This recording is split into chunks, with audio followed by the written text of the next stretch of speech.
Preface. This book started with a door lock. When I was younger, I had OCD, the kind where you check the lock 3 times, walk away, and then check it again because your brain insists, against all evidence, that something is wrong. I learned something from those years that I didn't expect to be useful. Your brain has default loops, and they are not interested in what you know to be true. They are interested in what you do.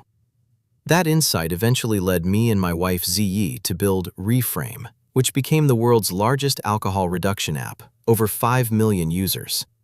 But building Reframe didn't happen through careful planning and expert execution. It happened through relentless, sometimes embarrassing experimentation. Our first prototype was a distraction tool for OCD. Doctors told us the same mechanism could work for alcohol. Our early craving button, based on cognitive interference theory, flopped. Our educational programs had inconsistent engagement. We shipped, watched, learned, and shipped again, dozens of times, until we found the structure that actually changed behavior. I'm telling you this because this book is not a theory I developed at a desk. It's a pattern I've lived. Here's the pattern. The cost of experimentation has collapsed. AI didn't just make execution faster, it made trying things nearly free. And that changes the optimal strategy for how you work, how you build, and how you think. Most people haven't caught up. They're using AI to execute harder when they should be using it to experiment more. They're optimizing a dying playbook. This book makes the case, philosophical, economic, and practical, that tinkering is the essential skill of the age we've entered. Not tinkering as a hobby, tinkering as an epistemology, a formal way of knowing things that neither authority nor reasoning can replace. The first 3 chapters show you the world as it actually is, the conditioning that suppressed your instinct to experiment, the economic shift that's punishing pure execution, and the theory of knowledge that explains why tinkering works. The middle chapters show what's changing, the cost collapse, the bifurcation of the workforce, the death of traditional expertise. The final chapters give you the tools, the habit, the organizational blueprint, and a set of declarations sharp enough to carry into Monday morning. This is a short book on purpose. Every sentence is here because it earns its place. Read it in a weekend, argue with it over coffee, then run your first experiment. About the author.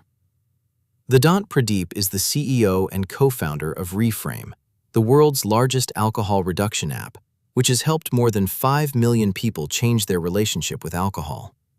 He studied chemical engineering and computer engineering at Georgia Tech, where he co-founded Reframe through the CreateX incubator with his wife and co-founder Ziyi Gao. The company went through Y Combinator and grew into a platform valued at $350 million. Vedant has been named to the Forbes 30 Under 30 list, North America, education category, and was recognized by Fortune as one of 13 innovators shaping the future of health. Under his leadership, Reframe was ranked number 2 most innovative company in wellness by Fast Company in 2023. His work has been featured by TED, TechCrunch, USA Today, ABC News, The Washington Post, and Bloomberg. He built Reframe the way he builds everything, by shipping to real people, watching what actually works, and iterating until the data says yes. This book is the philosophy behind that practice. Chapter 1. You were trained not to think. In 1968, a researcher named George Land gave 1,600 5-year-olds a creativity test. The test had been developed for NASA. It was designed to identify engineers and scientists capable of genuinely original thinking.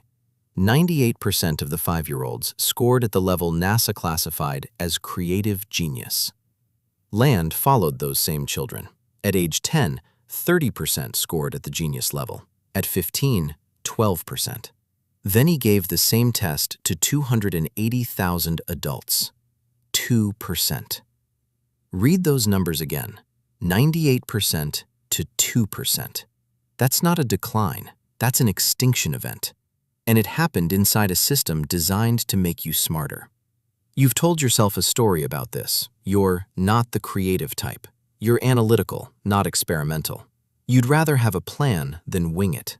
You've said some version of this at a job interview, on a first date, In your own head at 2 a.m. when you couldn't sleep because you were wondering what happened to the version of you that used to build things for no reason. That story isn't true. It was installed. The puzzle.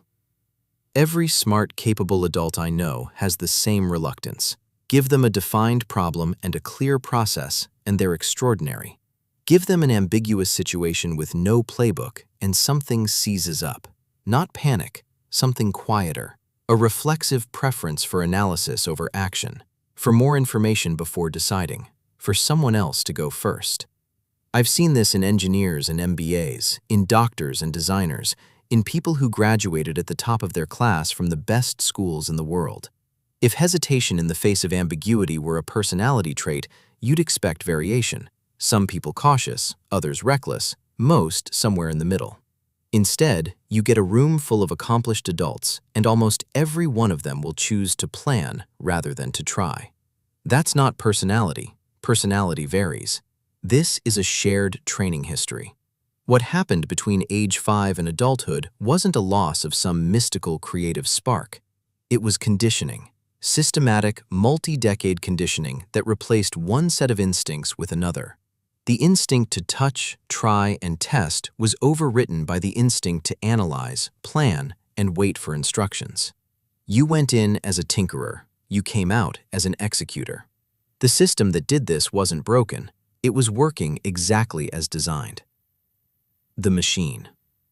The modern education system traces its architecture to early 19th century Prussia. This is not obscure history. It's the blueprint you lived inside for 17 years. The Prussian model had an explicit purpose: produce a population that could function reliably in an industrializing economy. It needed people who could follow instructions, tolerate boredom, respect authority, and perform standardized tasks on schedule. The design features that emerged from this purpose are so familiar they feel natural, like features of reality itself rather than choices someone made. Rows of desks facing a single authority figure, fixed time blocks signaled by bells, a curriculum divided into discrete, testable subjects, the raising of a hand before speaking. The fundamental architecture of every school you ever attended was designed, consciously, deliberately, to produce compliance. The system wasn't trying to suppress creativity. It simply didn't need creativity. It needed reliability, and it got what it optimized for. By the time this model spread from Prussia to the rest of the Western world in the mid-1800s, the core trade-off was baked in: scale and standardization in exchange for individual exploration. The bell rings, you stop what you're doing and move to the next room. The rubric defines what good looks like. The grade tells you whether you matched the rubric. 17 years of this doesn't just teach you content, it installs a relationship with risk. Think about what grading actually trains you to do. A grade is a signal that you either matched an external standard or you didn't. Every graded assignment is a binary, right or wrong, good enough or not good enough. There is no grade for tried something genuinely original that didn't quite work but revealed something fascinating. There's no rubric item for took an interesting risk. The entire incentive structure of formal education rewards convergent thinking, narrowing toward the known correct answer, and punishes divergent thinking, expanding outward toward multiple possibilities, some of which will fail. You spent 12 years, or 16 or 20, in a system that rewarded you every time you converged and penalized you every time you diverged. Then you graduated and wondered why you feel a low-grade dread when someone asks you to try something without knowing whether it'll work. The mechanism is more precise than it looks. Edward Deci and Richard Ryan spent decades studying what happens to intrinsic motivation, the drive to do something because it's genuinely interesting, when you introduce external rewards and evaluations. Their self-determination theory, one of the most replicated frameworks in psychology, shows that extrinsic rewards don't just sit alongside intrinsic motivation, they corrode it. Students who are graded on an activity become less interested in the activity itself. The grade replaces the curiosity. What started as, "I want to understand this," becomes, "I want to get an A in this." And once the grade is the goal, experimentation becomes irrational. You don't experiment when you're being graded, you perform. There's a demonstration of this so clean it feels like a parable. It's called the Marshmallow Challenge, and it was popularized by designer Tom Wojcik after he ran it hundreds of times with different groups. The setup is simple. Teams of 4 get 20 sticks of spaghetti, a yard of tape, a yard of string, and a marshmallow. They have 18 minutes to build the tallest freestanding structure with the marshmallow on top. Business school students, people explicitly trained to plan, analyze, and coordinate, consistently build some of the worst structures. They spend the majority of their 18 minutes debating strategy, assigning roles, and planning their approach. When they finally build something, they place the marshmallow on top in the last minute, and the whole thing collapses under its weight. They planned beautifully. They executed too late. Kindergartners, who have not yet been trained to plan before acting, consistently build taller structures. Their process looks like chaos from the outside.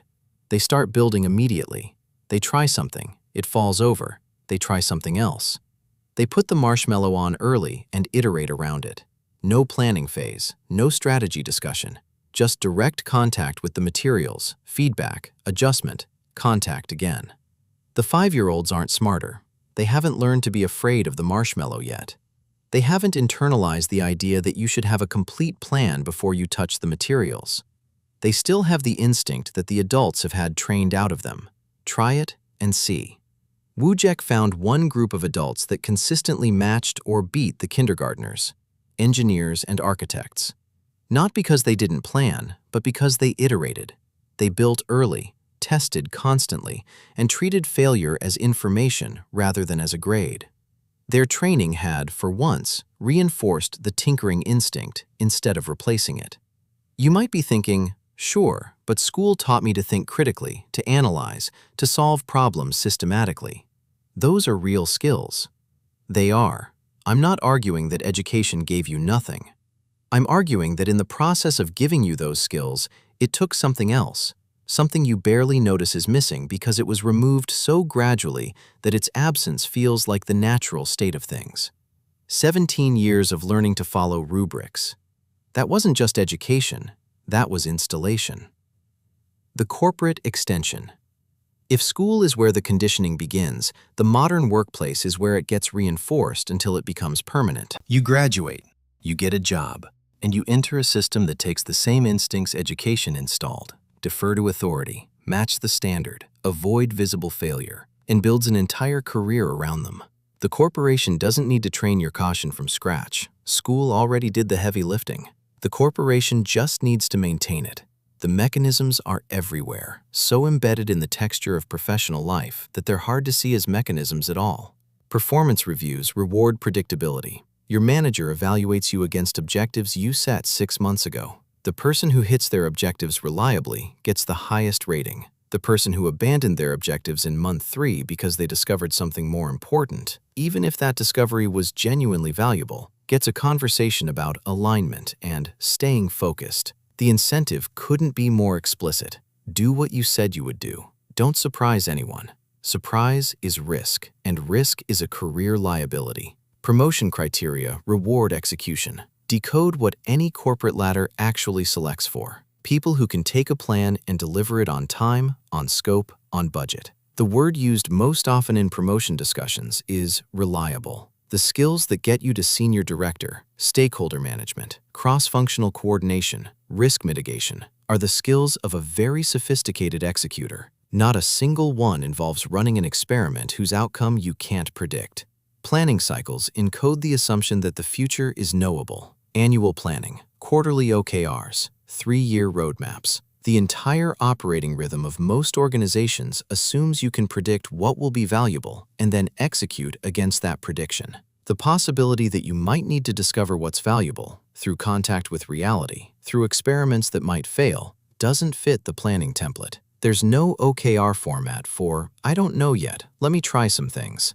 And then there's the phrase that does more conditioning work than any formal system. That's not how we do things here. 6 words that shut down experimentation more efficiently than any policy. 6 words that tell you, in the most casual way possible, that the boundaries are fixed and your job is to operate within them, not to test them, not to ask why they exist, just to stay inside. Nobody ever got promoted for running an experiment that failed. even if the failure taught the organization something genuinely important, even if the information prevented a much larger failure down the road. The reward systems don't capture valuable learning from a failed experiment. They capture delivered results against plan. And so, rationally, you stop experimenting. You become exactly what the system incentivizes, someone who never tries anything without knowing in advance that it will work. The conditioning didn't end when you left school. It deepened. 20 years into your career, the instinct to plan then execute isn't just a habit. It's fused with your identity. I'm not the experimental type. I'm the person who gets things done. That's not your identity. That's a product specification, and you didn't write it. The escape hatch.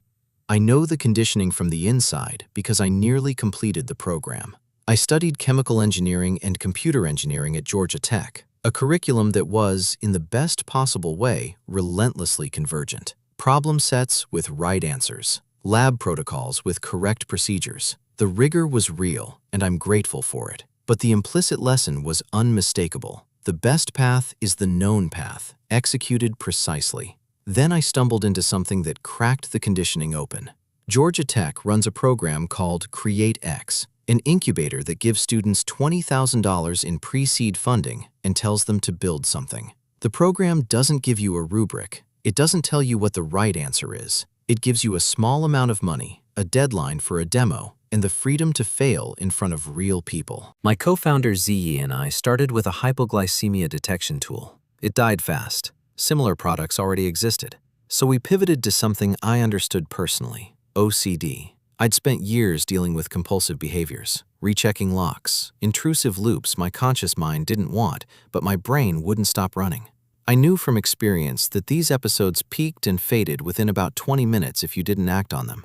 We built a prototype app designed to distract users during that window, interrupt the compulsive loop before it completed.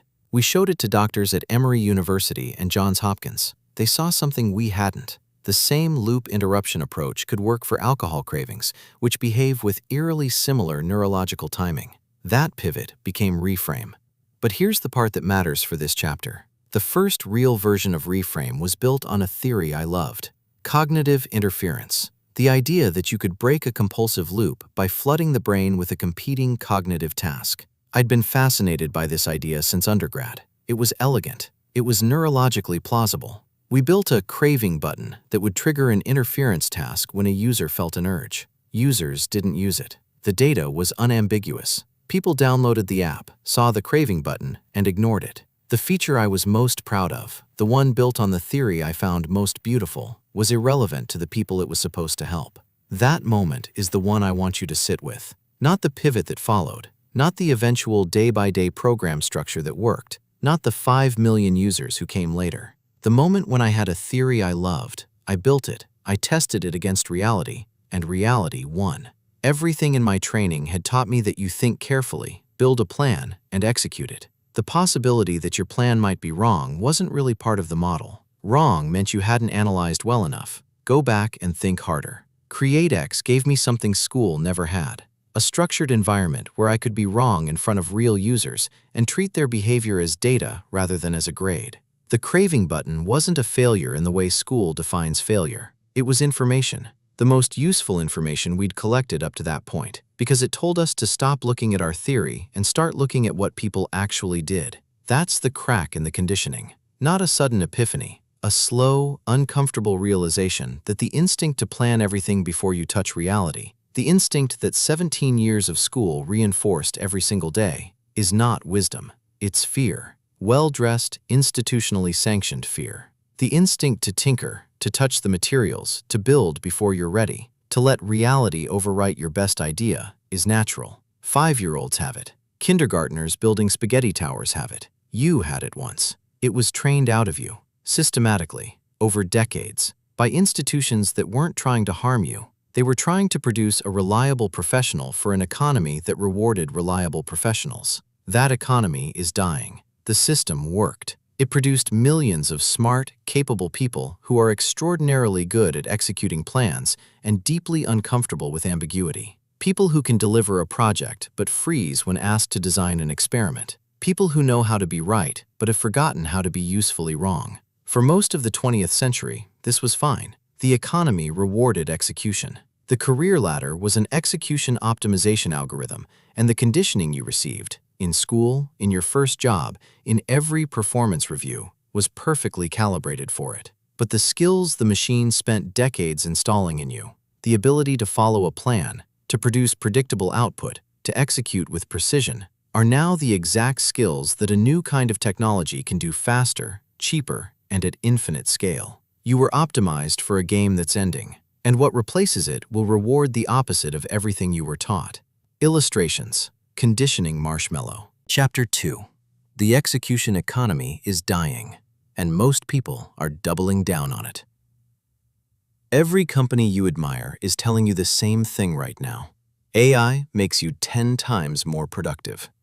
They're right, and that is precisely the problem. When a tool makes everyone 10 times more productive at the same task, does it make you 10 times more valuable? Or does it make the task 10 times less scarce? The answer is obvious once you see it, but almost nobody sees it, because the logic of more output is so seductive it short-circuits the deeper question. If you can produce 10 times more code, 10 times more copy, 10 times more analysis, 10 times more designs, surely you're 10 times more valuable. You are not. You are 10 times more efficient at producing something whose market price is in free fall. The better AI gets at execution, the less execution is worth, and most of the professional world is responding by sprinting harder on a depreciating treadmill. The 10x trap. The dominant narrative around AI right now can be summarized in 5 words. Do more of the same. Learn the tools, integrate them into your workflow, produce more, faster. The framing is always quantitative. 10 times the output, 100 times the throughput, 1,000 times the scale. CEOs announce engineering teams shipping features at 3 times the previous rate. Marketing departments brag about producing campaigns in hours instead of weeks. From the outside, this looks like the smart play. This looks like adaptation. It isn't. It's the same mistake people have made at every major technological inflection point. The logic goes like this. Your job consists of tasks. AI makes you faster at those tasks. Therefore, AI makes you more valuable at your job. Each step seems airtight, but the conclusion is a trap because it ignores the one variable that actually determines your value: scarcity. Think about what happened to typists. In 1980, a skilled typist was a genuine asset.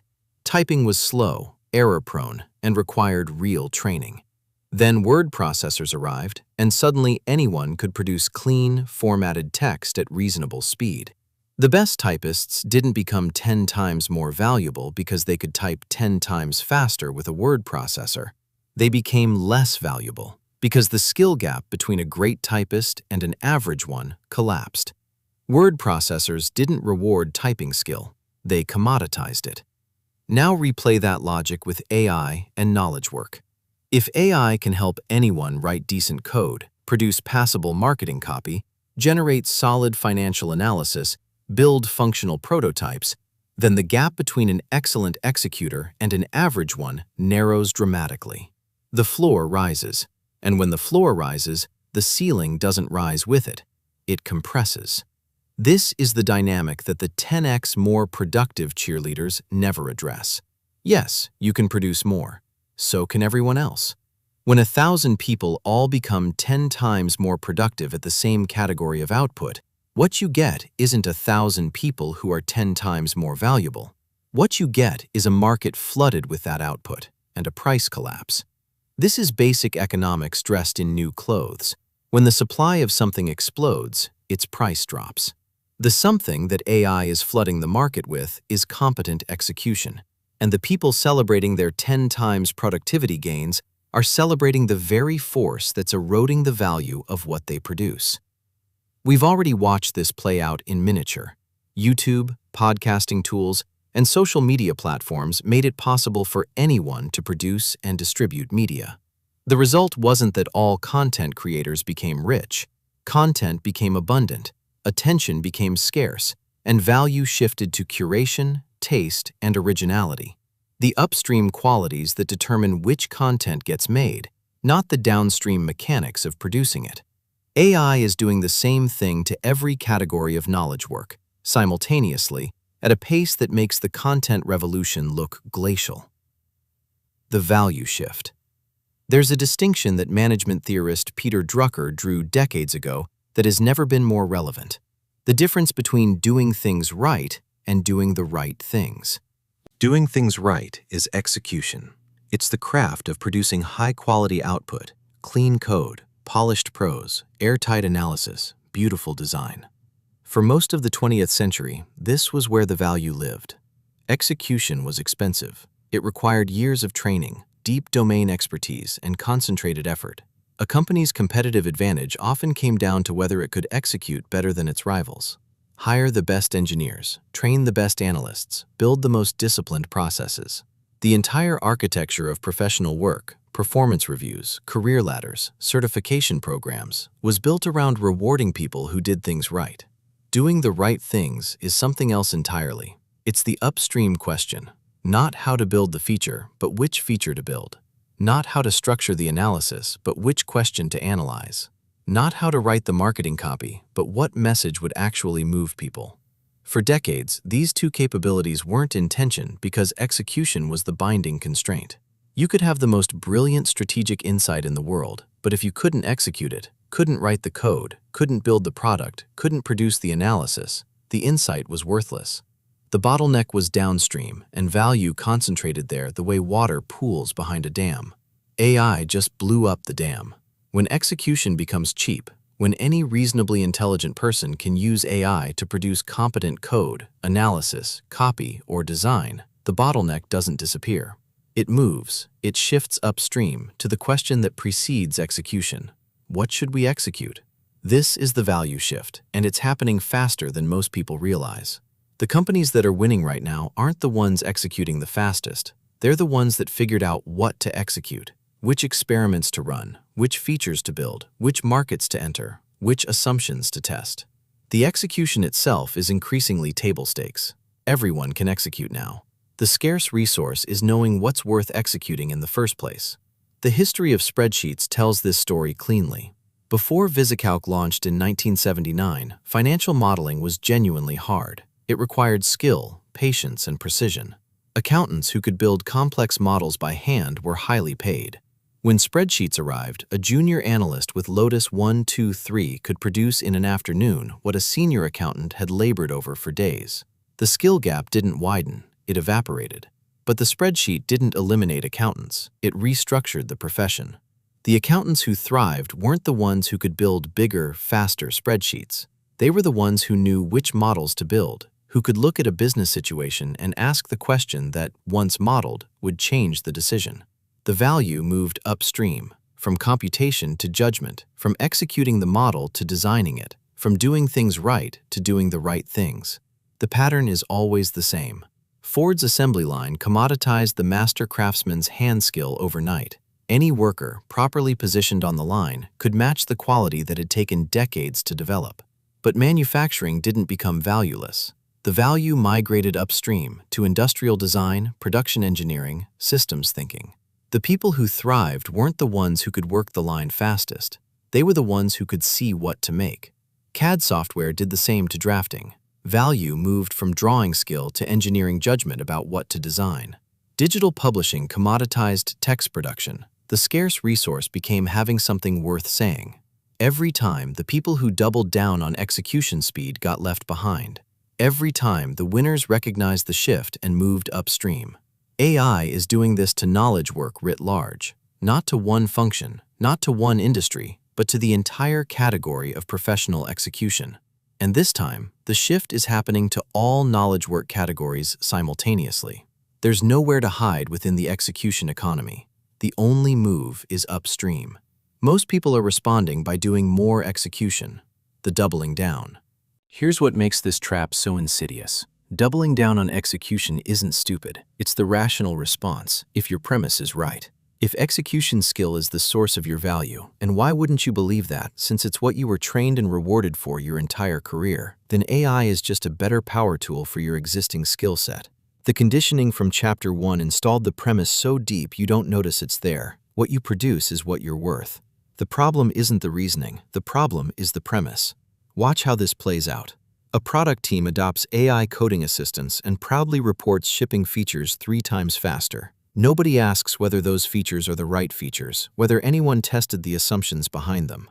A content marketing team uses AI to produce 10 times the volume of blog posts and social content. Nobody asks whether volume was the bottleneck or whether the original problem was that they hadn't found a message that resonated. A consulting firm restructures around AI-augmented delivery, promising faster turnarounds. Nobody asks whether the recommendations were wrong at normal speed, too. The metrics themselves encode the assumption. When your dashboard tracks features shipped or content produced or analyses completed, you've already decided that more execution is the goal. The question of whether you're executing the right things doesn't have a row in the spreadsheet. There's an irony here that few people have noticed. The harder you optimize for execution, the more directly you compete with AI.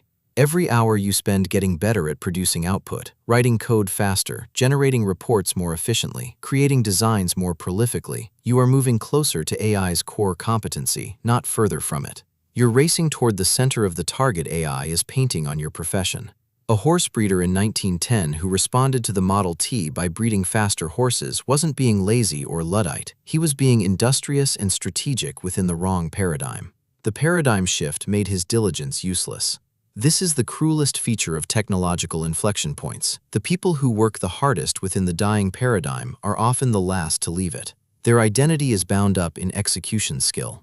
Asking them to shift from "I produce excellent work" to "I discover what's worth producing" isn't asking them to learn a new tool. It's asking them to renegotiate their professional identity. Most people would rather optimize a dying strategy than face that renegotiation.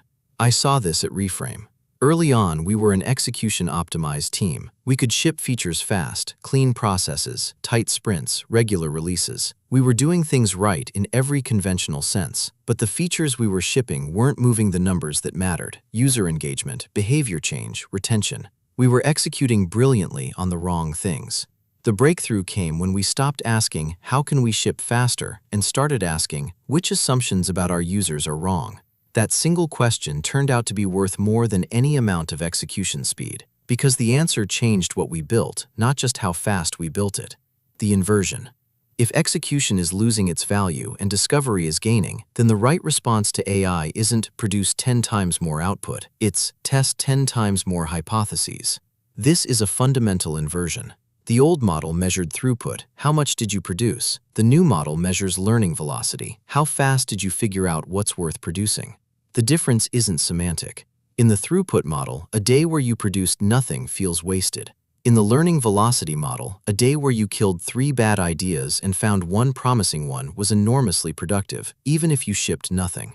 The startup ecosystem understood this first. Y Combinator's formula, launch something, talk to users, iterate, isn't an execution strategy, it's a learning strategy. The launch isn't the goal, the learning from the launch is the goal. The product is a hypothesis made tangible, the users are the experiment. The startups that fail most spectacularly aren't the ones with bad execution, they're the ones with excellent execution aimed at something nobody wanted. Features shipped on time, code was clean, design was polished, nobody tested the underlying assumptions. What AI changes is the economics. Before AI, running experiments was expensive. Building a prototype took weeks. The cost of being wrong was high enough that you had to be selective about which experiments you ran, which pushed you back toward planning, analysis, theoretical reasoning. When AI collapses the cost of execution, it collapses the cost of being wrong. And when the cost of being wrong drops, the optimal strategy inverts.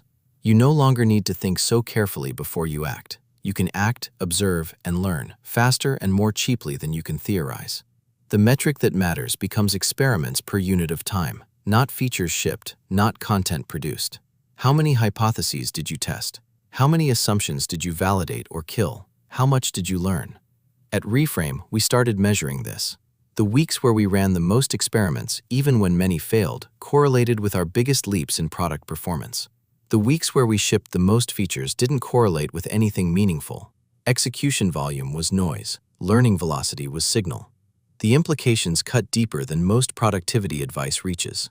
The execution economy rewarded specialists, people who went deep on one skill and executed it at a high level. The discovery economy rewards something different: range, curiosity, the ability to make connections across domains, the willingness to be wrong quickly and move on. It rewards the person who can look at a problem from 3 different angles and design a cheap test for each, not the person who can execute any single solution with the most polish. The execution economy is dying, not because execution doesn't matter, it does, but because it's no longer scarce and value lives where scarcity lives. The bottleneck has moved. Most people are still optimizing for the old one. But if the answer is tinker more, if the future belongs to people who test hypotheses and make direct contact with reality, that raises a question you can't handwave away. What exactly is tinkering? Not as a buzzword, not as the latest synonym for fail fast or move fast and break things. Those are bumper stickers, not epistemology. Tinkering is something far more precise than any of those slogans suggest.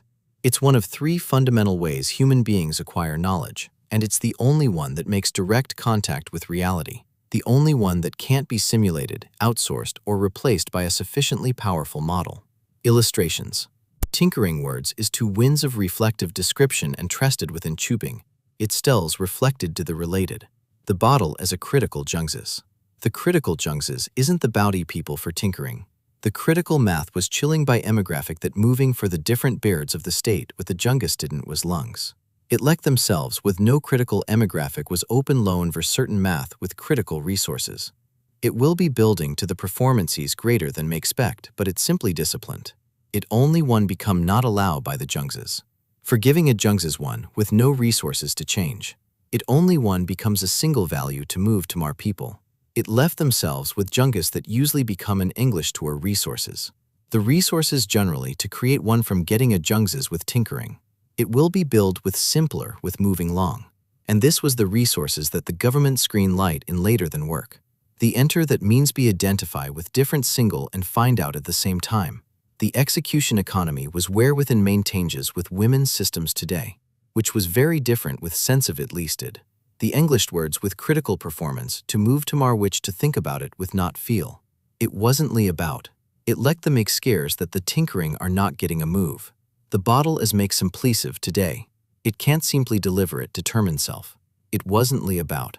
It wasn't about but the also paraful is that no related quickly and which makes pretty completely. It wasn't about but the future and flipment with learn similar that means process. It wasn't about but the tinkering is that no related quickly and which makes pretty completely. The answer that means be identify with changes with learn flexes with learn similar and to discovering more product. The answer of learn flexes were only pretty preceded. The work with tinkering is that given company of transition for. It actually a generally to see the point of them from tinkering. So this was the many of the tinkering. It wasn't about but the also definitely replaced and kelth in the world. The tinkering is a very quickly, try to work with unfortunately, but formally the trans main belong. It might me make some most product within tinkering and tripitedly try to work at it. With whim signatures from tinkering is that many of they did lens. It wasn't about with the tinkering is the changes main.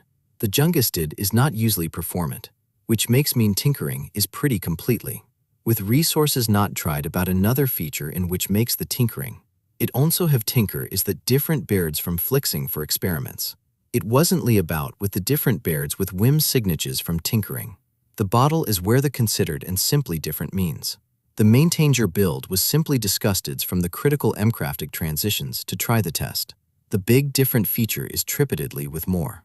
It wasn't about but the way we change tinkering is another ways to our tinkering. It wasn't about but the answer them tinkering is no more precise. It left to make that the using jungus becomes significant. The imprecation is more nigh delivered of the state with the tinkering are no light from me and let me alone.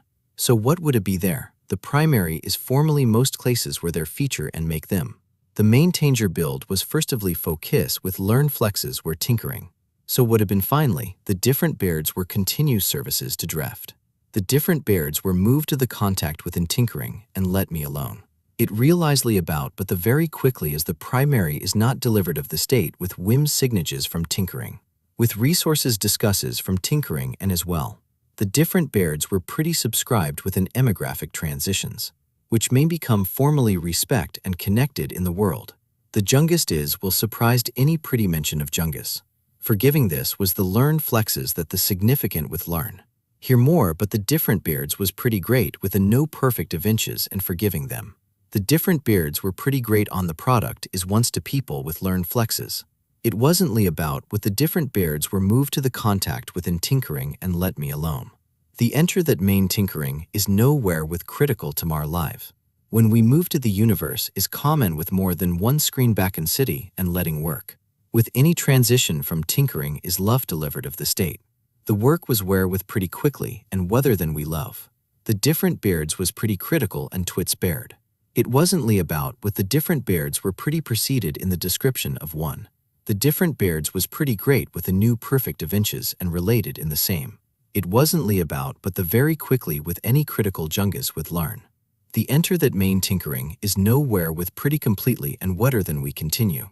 The different beards were futured in engagement that they're only full terms out and simply delivered of the state. It wasn't about with the different beards were pretty preserved with move to the contact within tinkering and let me alone. The different beards was pretty critical parts of the contact. When we begin the tinkering is an omitted division of the other system on the 11 state.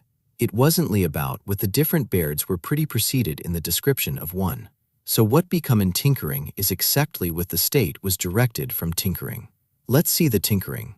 It wasn't about with the different beards were pretty preceded in the description of one. When the different beards were pretty deserved with move to the contact within tinkering and let me alone. The enter that main tinkering is nowhere with pretty preceded in the description of one. It wasn't about with the different beards were pretty preserved with move to the contact within tinkering and let me alone. The different beards was pretty preceded in the description of one. The different beards were pretty preserved with move to the contact within tinkering and let me alone. When we live and loan the description of one, the different beards were pretty preserved with move to the contact within tinkering and let me alone. The enter that main tinkering is nowhere with pretty preserved with move to the contact within tinkering and let me alone. The enter that main tinkering is nowhere with pretty preceded in the description of one. The enter that main tinkering is nowhere with pretty preserved with move to the contact within tinkering and let me alone. When we live and low in the description are move to the contact within tinkering and let me alone. The enter that main tinkering is nowhere with pretty preserved with move to the contact within tinkering and let me alone. The different beards was pretty preserved with move to the contact within tinkering and let me alone.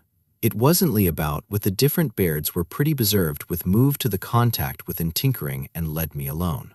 The different beards were pretty preserved with move to the contact within tinkering and let me alone.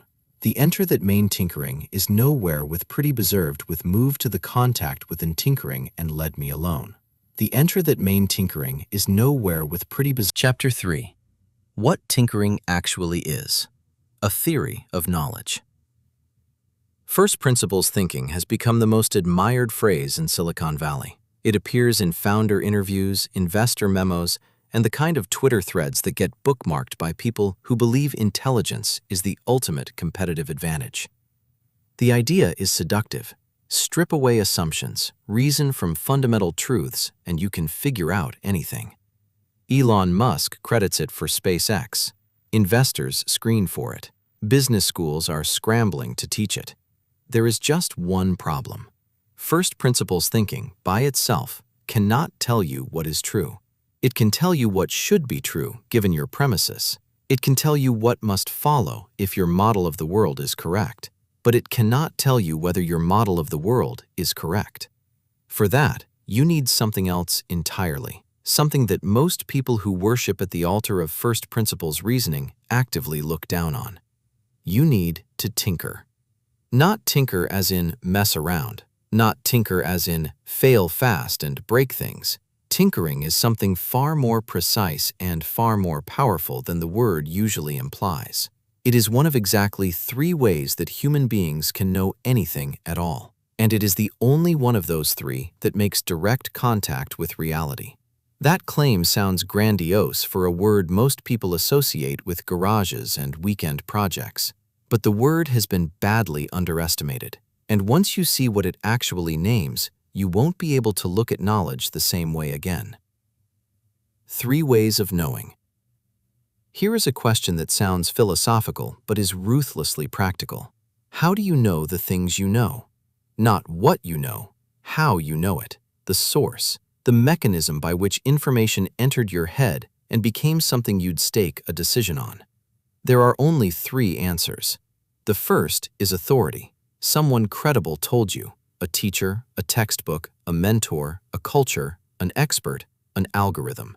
You know the Earth orbits the sun because you were told. You know inflation erodes purchasing power because an economics professor said so, or because you read it somewhere trustworthy. You know your company's strategy is sound because the CEO presented it at the all hands. Most of what you know arrived this way, deposited into your mind by sources you decided to trust. Authority is efficient. It's how civilizations transmit knowledge across generations without requiring everyone to rediscover fire. But authority has a structural limitation. It can only tell you what other people believe is true. If the authority is wrong, if the textbook is outdated, if the expert has a blind spot, if the culture has a bias, you inherit the error along with the knowledge, and you usually can't tell the difference. The second is reasoning. You figure it out yourself from principles. You take premises you believe to be true, apply logic, and arrive at a conclusion. This is what first principles thinking actually is: deductive reasoning applied to foundational assumptions. If you know the tensile strength of steel and the weight distribution of a structure, you can calculate whether a beam will hold. If you understand unit economics and market size, you can reason about whether a business model works. Reasoning is powerful. It's the engine of mathematics, engineering, and strategic planning, but it shares a limitation with authority that most people overlook. Reasoning operates entirely inside a model. Your conclusions are only as good as your premises. If you've misidentified a fundamental truth, if one of your axioms is actually an untested assumption, your reasoning will produce conclusions that are internally consistent, logically airtight, and wrong. The most dangerous kind of wrong, because you'll be confident. The third is contact with reality. You test it. You build the thing and see if it works. You launch the product and watch what users do. You run the experiment, observe the result, and update your beliefs based on what actually happened, not what should have happened, not what the expert predicted, but what did happen. This is tinkering. And here is the asymmetry that changes everything. Only the third way can tell you what is true. Authority tells you what others believe is true. Reasoning tells you what should be true given your assumptions. Only contact with reality, only tinkering tells you what actually is true, independent of anyone's beliefs or models. It is the only epistemological method that gets outside your head and touches the world as it exists. You might object that this is just the scientific method in new clothes. Partly right. The scientific method is a formalization of the third way of knowing, protocols for making contact with reality in a controlled, repeatable manner. But most people confine it to laboratories and peer review. Tinkering is the same epistemological move applied to everything: product decisions, career choices, organizational design, the 1,000 daily assumptions you navigate without ever testing them. Most knowledge workers live almost entirely in the first two modes. They absorb authority, what the market research says, what the consultant recommended, what the best practice is, and apply reasoning. Given our resources, the optimal strategy is they rarely make direct contact with reality, and because reasoning feels rigorous, they don't notice the gap. That gap is where the most expensive mistakes live: the first principles trap.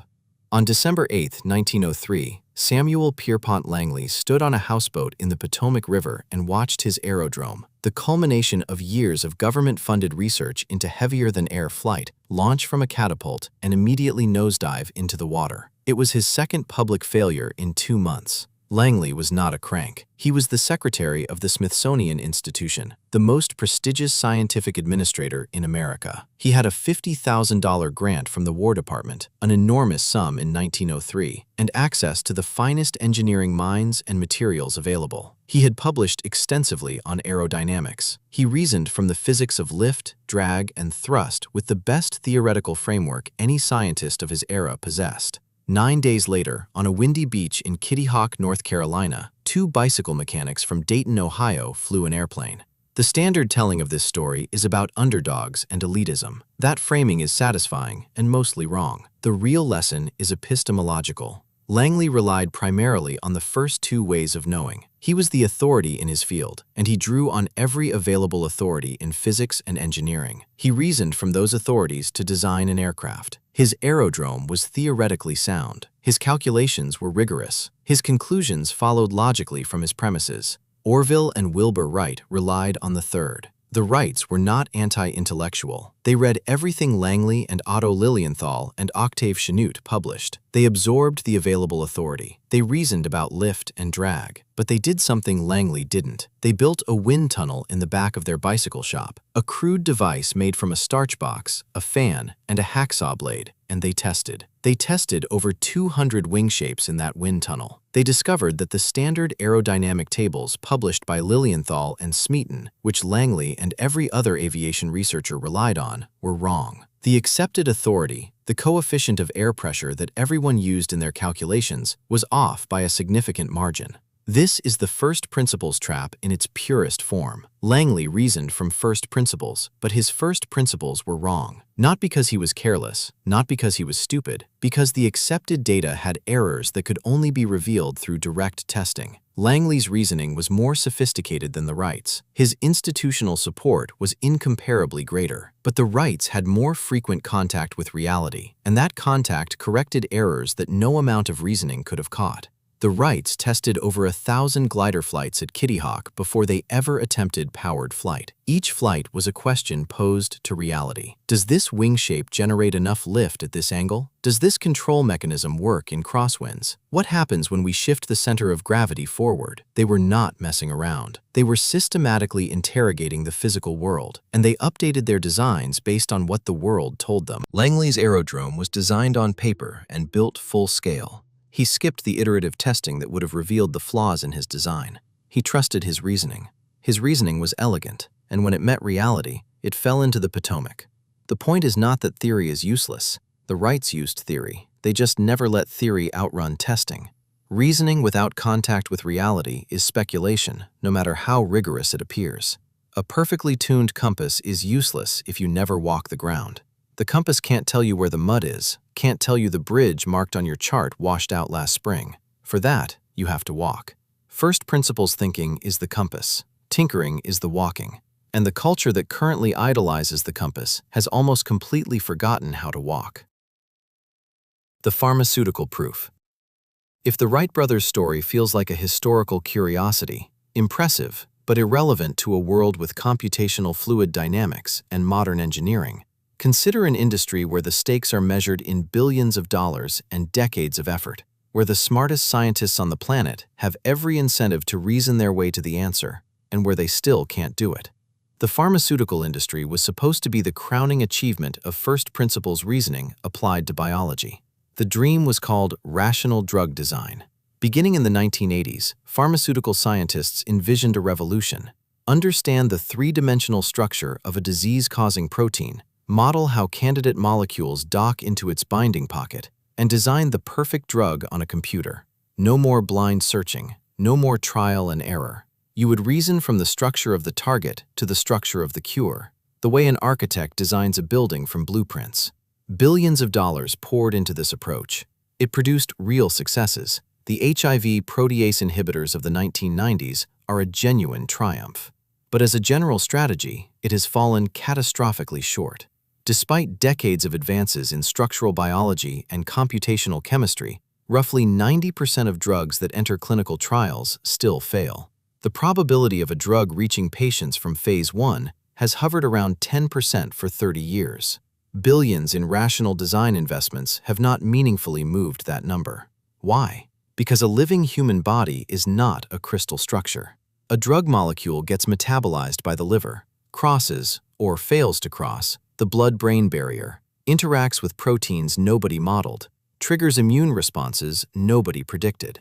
It behaves differently at different doses, in different populations, at different times of day. The number of variables in a living system is so vast that even the most sophisticated first principles reasoning cannot reliably predict what will happen when a molecule meets a body. So, what does work? Screening, testing, Tinkering. High-throughput screening, the practice of testing hundreds of thousands of compounds against biological targets and seeing which ones produce an effect, remains the workhorse of drug discovery. It is, at its core, the third way of knowing applied at industrial scale.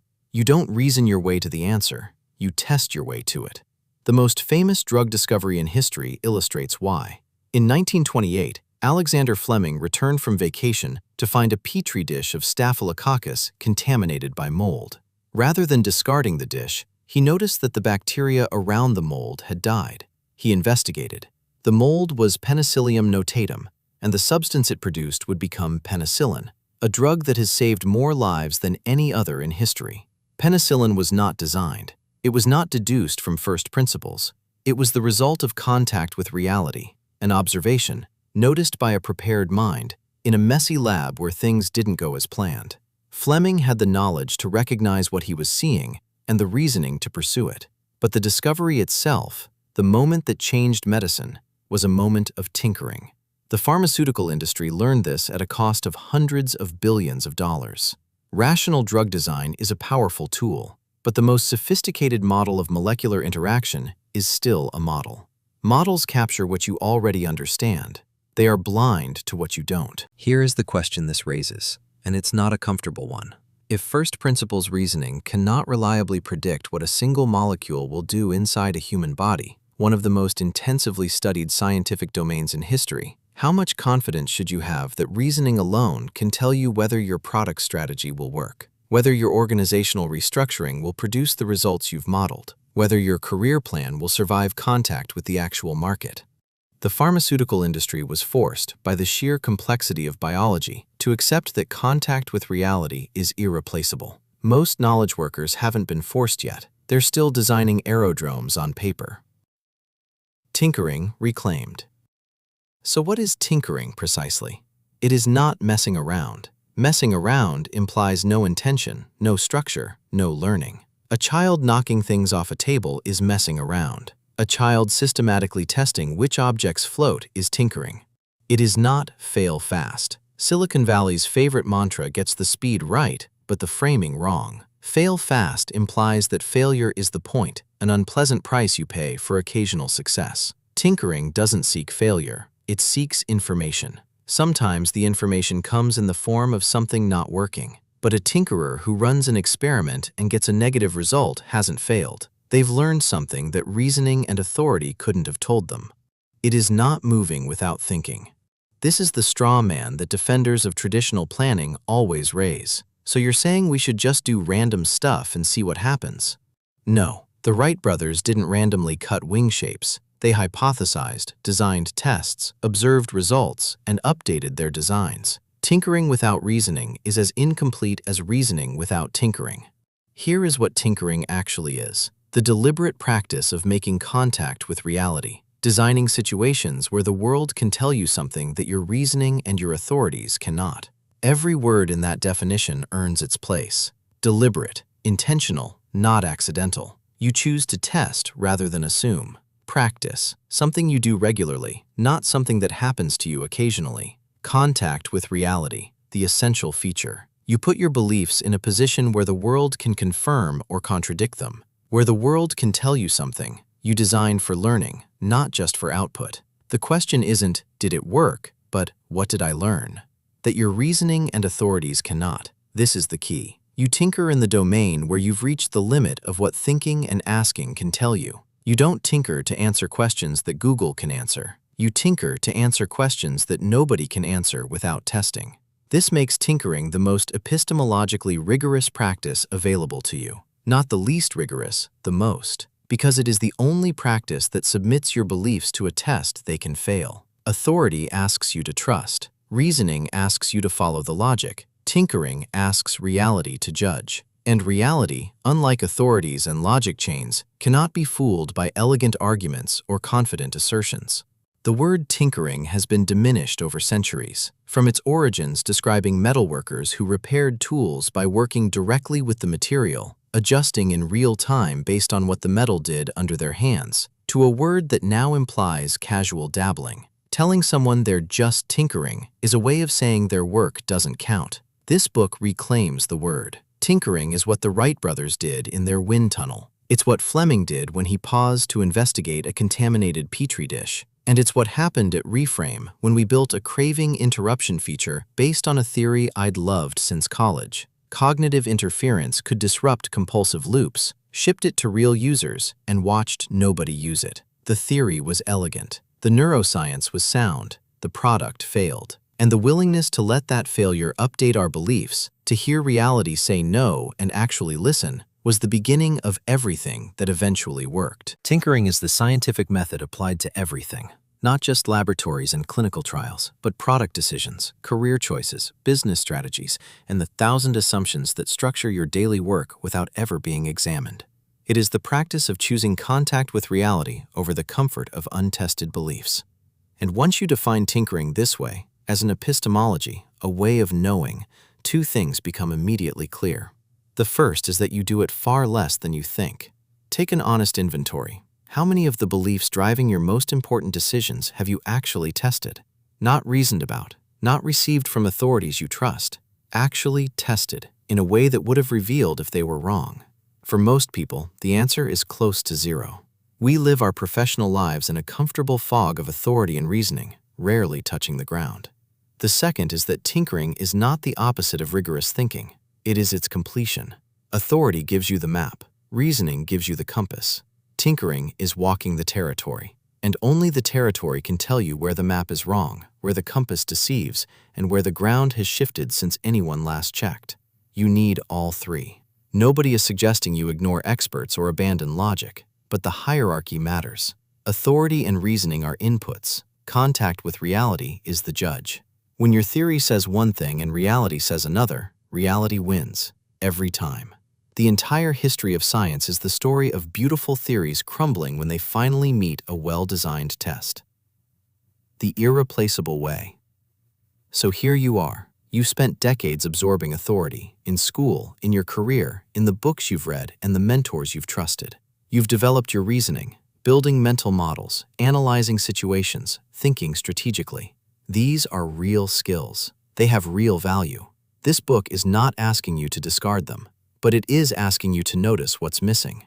The thing that's missing is the thing that tells you whether all that authority and all that reasoning actually corresponds to reality.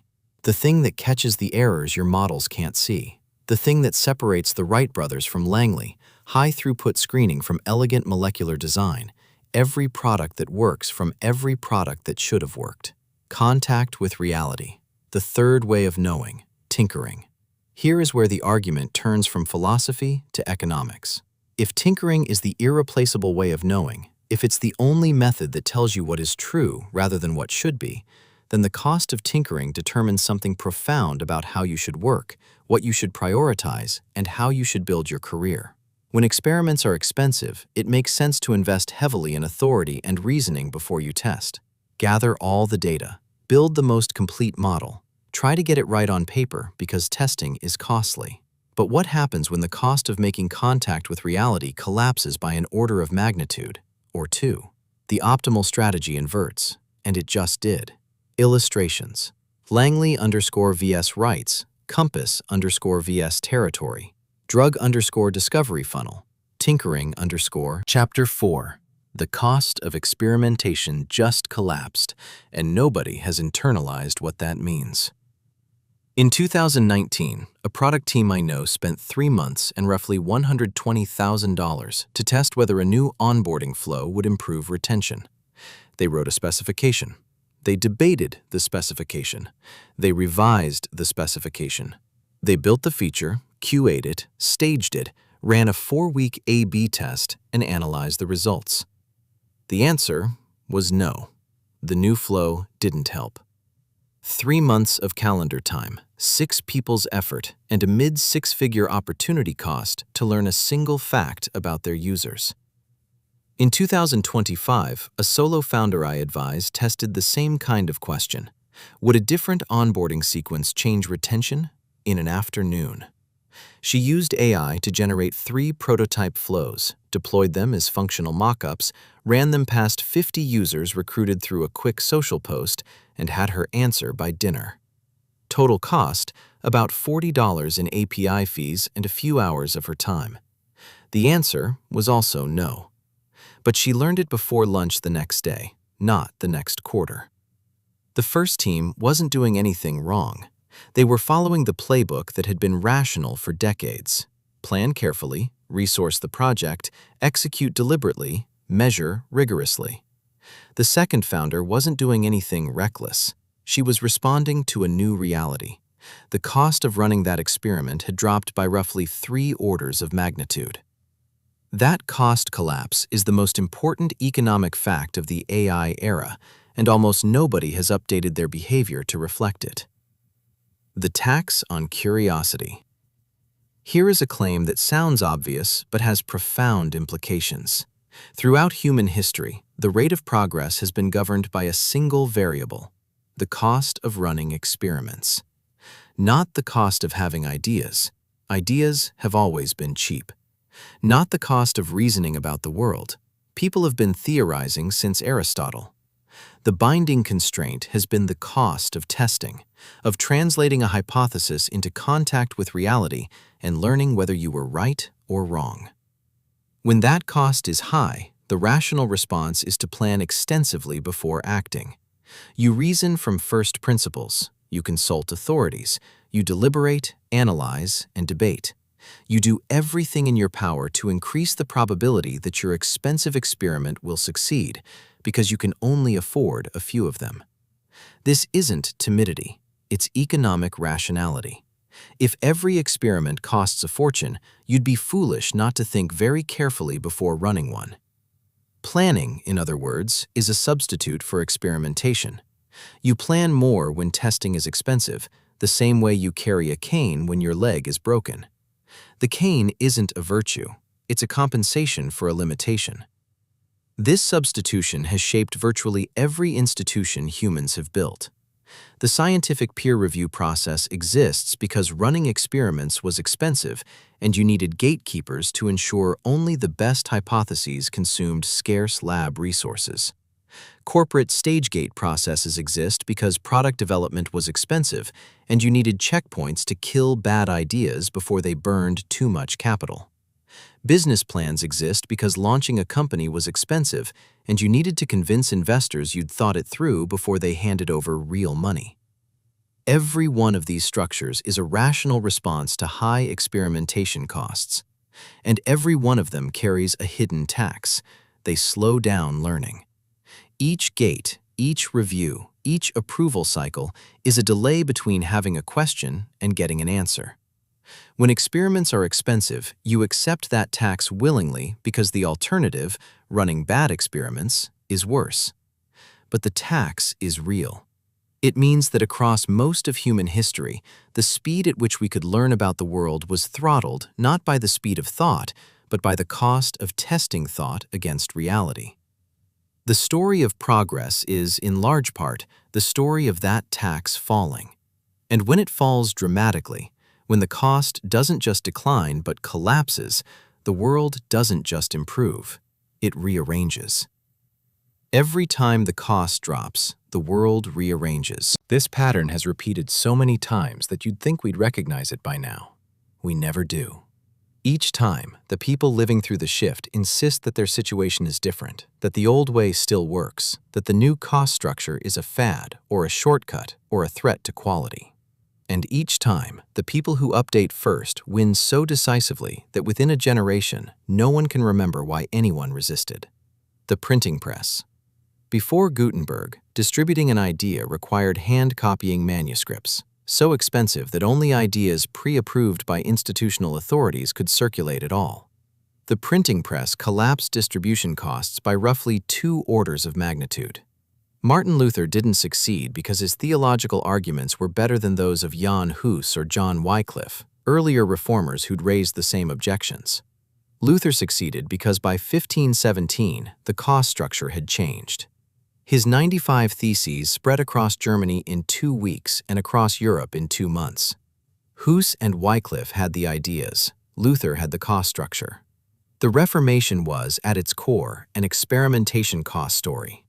Meanwhile, the Catholic Church, the institution most invested in the old cost structure, the one that had built its information architecture around the scarcity of manuscript production, was the slowest to adapt. They didn't lack intelligence or resources. They lacked the recognition that the game had changed. The scientific method. For nearly 2,000 years, Aristotle's claim that heavy objects fall faster than light ones persisted, largely because testing it was never formalized as a legitimate way of settling disputes. The scientific method didn't just produce better knowledge, it institutionalized cheap experimentation. Instead of debating what Aristotle meant, you could drop 2 balls off a tower and watch what happened. The scientific revolution followed, not because people got smarter, but because the cost of resolving disagreements through experiment fell dramatically relative to resolving them through debate. And once again, the institutions most invested in the old way of producing knowledge were the last to adopt the new one. The pattern across both examples is the same. The printing press didn't change what people could think, it changed what they could test. The scientific method didn't change what people could theorize, it changed what they could verify. In both cases, the breakthrough wasn't a new idea, it was a cheaper way to make contact with reality. Cloud computing. This is the example closest to our moment, and the one most instructive for what's about to happen. Before Amazon Web Services launched in 2006, starting a software company required purchasing and maintaining physical servers. This meant significant upfront capital, often tens or hundreds of thousands of dollars, before you could test whether anyone wanted what you were building. The cost structure enforced a particular strategy: write a detailed business plan, raise venture capital, buy infrastructure, hire a team, build the product, and then find out if the market wanted it. Every step before the market test was planning, the rational substitute for experimentation when experimentation is expensive. AWS collapsed the infrastructure cost by roughly 2 orders of magnitude. Suddenly, you could launch a product for the cost of a gym membership. You didn't need to raise money to test an idea. You didn't need a business plan to justify the infrastructure expense. You could just build something and put it in front of people. The people who internalized this new cost structure first, Y Combinator's early cohorts, the lean startup movement, the wave of solo founders who launched products from their apartments, reshaped the technology industry. Y Combinator's entire philosophy, launch something, talk to users, iterate, is a direct response to the new cost structure. It only works when experiments are cheap. When server costs were 6 figures, launch and see what happens was financially irresponsible. When server costs were $30 a month, it became the smartest possible strategy. The pattern is the same every time. A cost drops by an order of magnitude. The optimal strategy shifts from planning to testing. Early adopters win disproportionately. Institutions built around the old cost structure resist and fall behind. It's happening now with AI, faster and larger than any previous shift. The printing press took a century to reshape European intellectual life. The scientific method took 2 centuries. Cloud computing reshaped the startup landscape over 15 years. AI is compressing the same kind of shift into a handful of years, because unlike printing presses and server farms, the tool itself improves while you're using it. The cost curve isn't just declining, it's accelerating. The collapse. What AI has done to experimentation costs is not a modest improvement. It is a compression so dramatic that it changes the category of activity. Consider what it used to cost to test a product hypothesis. In 2018, at Reframe, when we wanted to test whether a new type of intervention, say a breathing exercise timed to the peak of an alcohol craving, would actually change user behavior, the process looked something like this.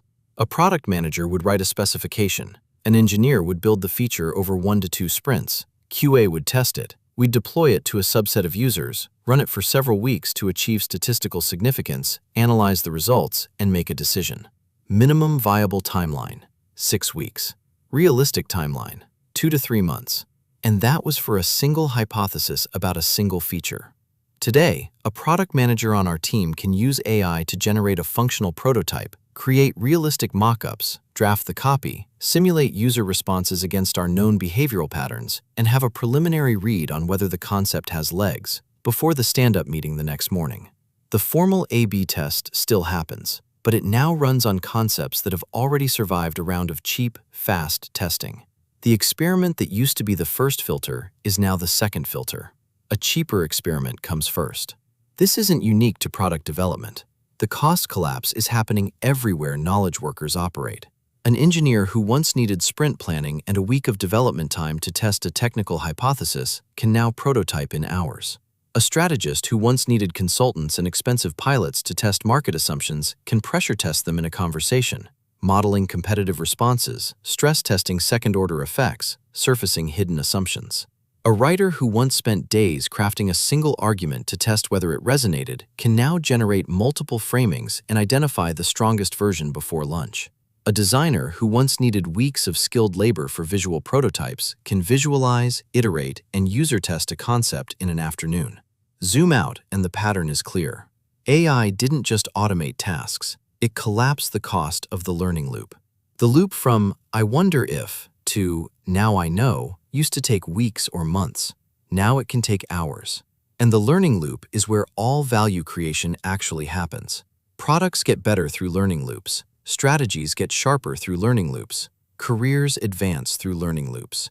When you compress the loop by 10x or 100x, you don't just do the same work faster, you fundamentally change the kind of work that's possible.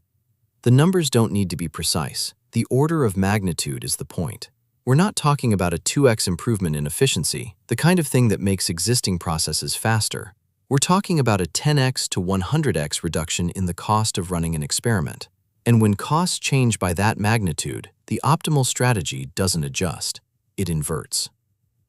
The inversion. Say you have a question, will this product feature improve retention? The experiment costs $100,000 and 3 months. So before you run it, you do everything possible to increase the odds of success. You research the market, you analyze user data, you consult experts, you debate the approach in meetings, you write specifications that anticipate every edge case.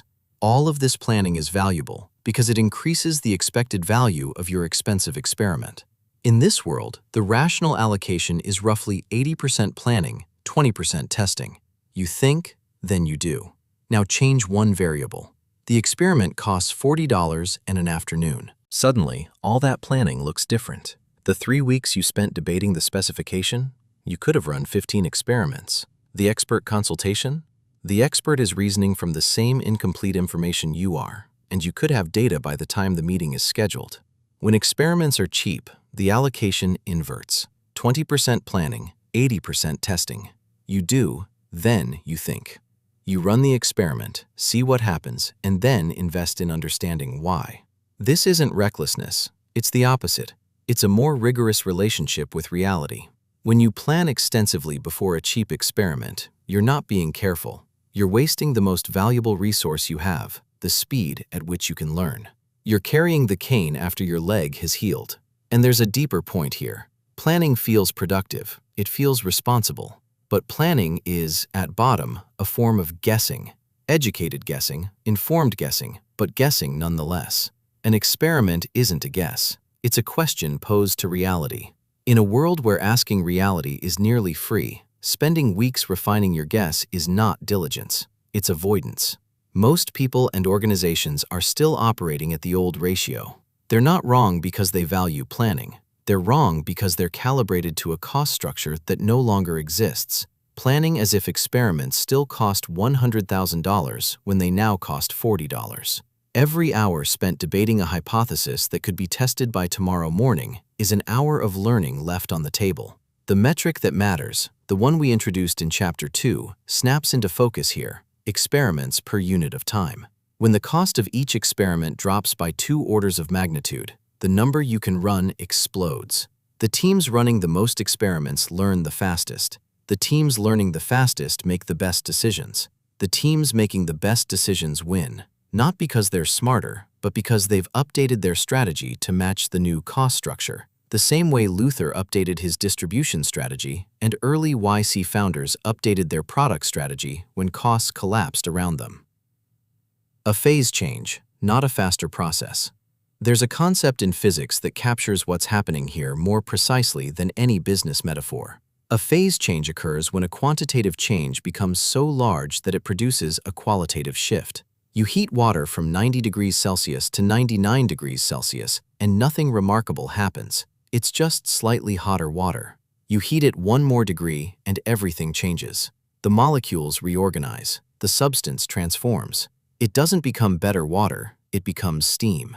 Same molecules, entirely different behavior, triggered not by a change in kind, but by a change in degree that crossed a threshold. The AI-driven collapse in experimentation costs is a phase change. When I look at the teams at Reframe that have internalized this, they don't operate like slightly faster versions of their former selves. They operate in a fundamentally different mode. A product question that used to generate a meeting now generates an experiment. An assumption that used to survive for months because nobody had the bandwidth to test it now gets tested the week it's articulated. The planning to testing ratio hasn't shifted incrementally, it has flipped. The difference is qualitative, not quantitative.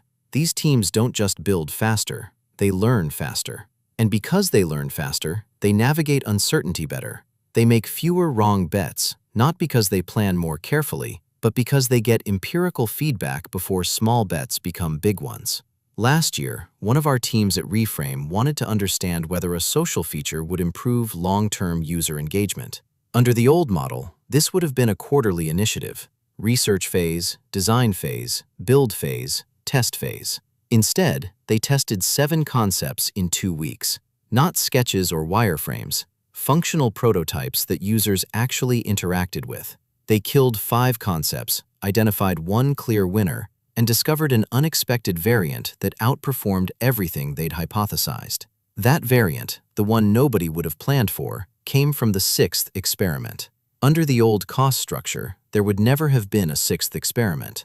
There would have been 1 carefully planned experiment, and the team would have lived with whatever it told them. That's the phase change. Not, we do the same things faster. It's, we do fundamentally different things because the cost structure allows fundamentally different behavior. The organizations that understand this will be unrecognizable to their competitors within a few years, not because they have better AI tools, everyone has access to the same models, but because they've updated their strategy to match the new cost structure. They've moved from the cane to the healed leg. The organizations that don't will keep planning carefully, resourcing deliberately, executing precisely, and they will fall behind. Because while they're planning, someone else is on their 15th experiment and has learned something no amount of planning could have predicted. This is the part people find hardest to accept, not the technological claim. Everyone can see that AI is powerful. The hard part is the strategic claim, that the correct response is to fundamentally change the ratio of planning to testing, to do less of the thing that feels careful and more of the thing that feels hasty. The math doesn't care which approach feels more professional. When experiments cost $100,000, each percentage point of improvement in your plan's success probability is worth thousands. When experiments cost $40, that same improvement is worth pennies. The expected value of more planning drops by the same orders of magnitude as the cost of the experiment. The cost of experimentation has collapsed. The optimal strategy has inverted. The phase change is underway. But if the tools are available to everyone and the logic is this clear, a question remains: why aren't most people doing it? The answer is that AI doesn't create one path forward. It creates 2, and they look nearly identical at the start. One leads to the tinkering future this book describes. The other leads somewhere that feels productive, but ends in replacement. Most people, through no fault of their own, are walking down the wrong fork. That fork is what we need to understand next. Illustrations. The historical cost inversion for phase changes. Then 20% planning for FORF. Experiments per unit time. PNG. Chapter 5. The Bifurcation. Right now, in every knowledge work office on the planet, 2 people are sitting 10 feet apart using the same AI tools and hurtling toward radically different futures. One is getting faster, the other is getting smarter. They both feel productive. Their managers can't tell them apart. Their output metrics are, if anything, tilted in favor of the one who is falling behind. This is the bifurcation, and almost nobody can see it happening. The assumption most people carry, the one that feels so reasonable it barely registers as an assumption, is that AI competence is a spectrum. You're somewhere on it. The more you use AI, the further along you move. Get better prompts, learn more features, integrate it into more workflows, and you climb the ladder of AI proficiency. Everyone benefits. Some benefit more than others, sure, but the direction is the same for everyone. That assumption is wrong, and it's wrong in a way that will become painfully visible within the next few years. AI isn't creating a spectrum of competence, it's creating a fork. Two qualitatively different populations of knowledge workers are diverging, not by how much they use AI, but by what they use it for, and the gap between them won't close, it will compound. The invisible fork. The difference isn't technical sophistication. It's not about who writes better prompts or who has access to the latest model. The difference is in the relationship between the person and the tool, specifically in what cognitive work gets delegated. Group A uses AI to replace their thinking. They ask it to write the strategy, draft the analysis, generate the plan. They review what comes back, make a few edits, and ship it. They are, in the language of Chapter 3, treating AI as an authority, a source of answers to be accepted, lightly curated, and passed along. Their workflow looks like receive task, delegate to AI, polish output, deliver. Group B uses AI to sharpen their thinking. They ask it to find the holes in their strategy, stress test their assumptions, generate counter-arguments to their own position. They use AI the way a scientist uses a lab bench, not to get answers, but to design better experiments. Their workflow looks like form hypothesis, use AI to test it, update their model, form a better hypothesis. Same tool, same subscription, fundamentally different cognitive acts. Watch closely, and you'll see the behavioral signatures everywhere. A sales leader in Group A asks AI to write a competitive analysis of our top 3 competitors. They get something polished and comprehensive. They drop it into a slide deck.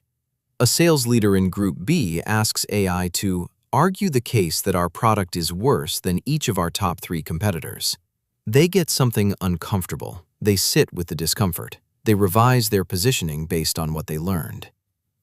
A product manager in Group A uses AI to write user stories from a brief.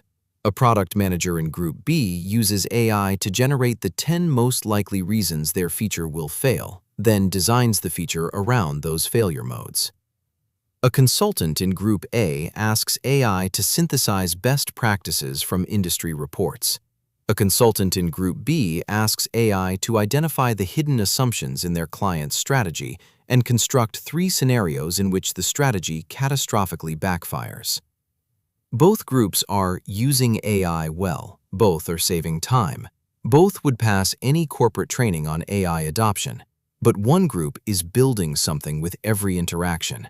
The other is slowly, imperceptibly losing something. Why Group A feels like winning. Here's why the fork is invisible. In the short term, Group A looks better by every metric that matters in most organizations. They're faster. Of course they are. They've outsourced the hard part. They produce more output. Their deliverables are polished, comprehensive, well-structured. AI writes clean prose and thorough analysis. Group A's decks, memos, and reports are often better formatted and more complete than anything they produced manually. Their managers are impressed. Their output reviews glow. Group B, meanwhile, looks slower. They're spending time arguing with their AI tool. They're poking at their own ideas, following tangents, occasionally going down paths that don't lead anywhere. Their output volume is lower. Their work has a rougher, more personal quality. It bears the marks of someone who actually wrestled with the material instead of delegating it. In a quarterly review, Group B looks less productive. This is a trap, and it's the same trap that has appeared in every automation wave in history. When word processors replaced typewriters, the typists who adopted them to type faster looked like the winners. They could produce twice the pages in half the time. Their throughput was spectacular. But the colleague who used the word processor to fundamentally change how they wrote, who started iterating on drafts, restructuring arguments, rethinking what a document could be, that person looked slower at first. They were doing something the productivity metrics couldn't capture. They were changing the nature of the work, not just its speed. We know how that story ended. The fast typist was eventually replaced by someone who could write, because typing speed stopped mattering. The colleague who changed their relationship with writing built skills that compounded for decades. The pattern repeats with eerie consistency. Accountants who used spreadsheets to do manual calculations faster were outrun by accountants who used spreadsheets to model scenarios they'd never previously considered. Drafters who used CAD to draw faster were outcompeted by designers who used CAD to prototype ideas they couldn't have drawn by hand. The lesson is always the same. When a new tool automates a cognitive task, the people who use it to do more of the old thing look like winners in year 1. The people who use it to do a different thing look like winners in year 5. Group A is winning at a game that is already losing its value.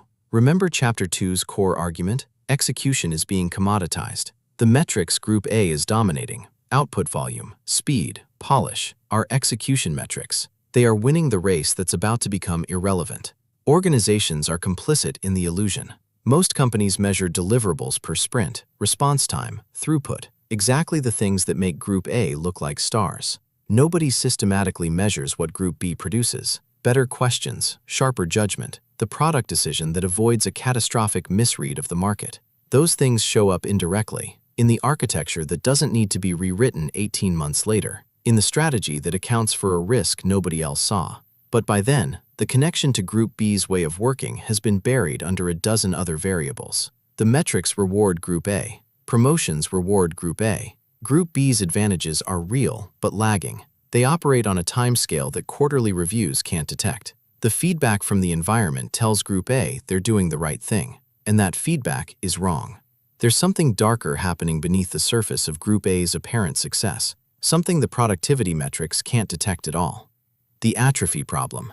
In 2017, a team of neuroscientists at University College London published a study examining the brains of London taxi drivers, people who spend years memorizing the city's labyrinthine street network to pass a notoriously difficult licensing exam called the Knowledge.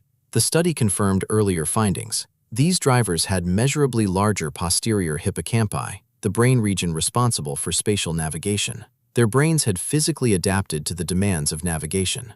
But the more revealing finding came from the comparison group. People who relied heavily on GPS navigation showed the opposite pattern. Not just a failure to develop the enhanced spatial processing of the taxi drivers, but an active degradation.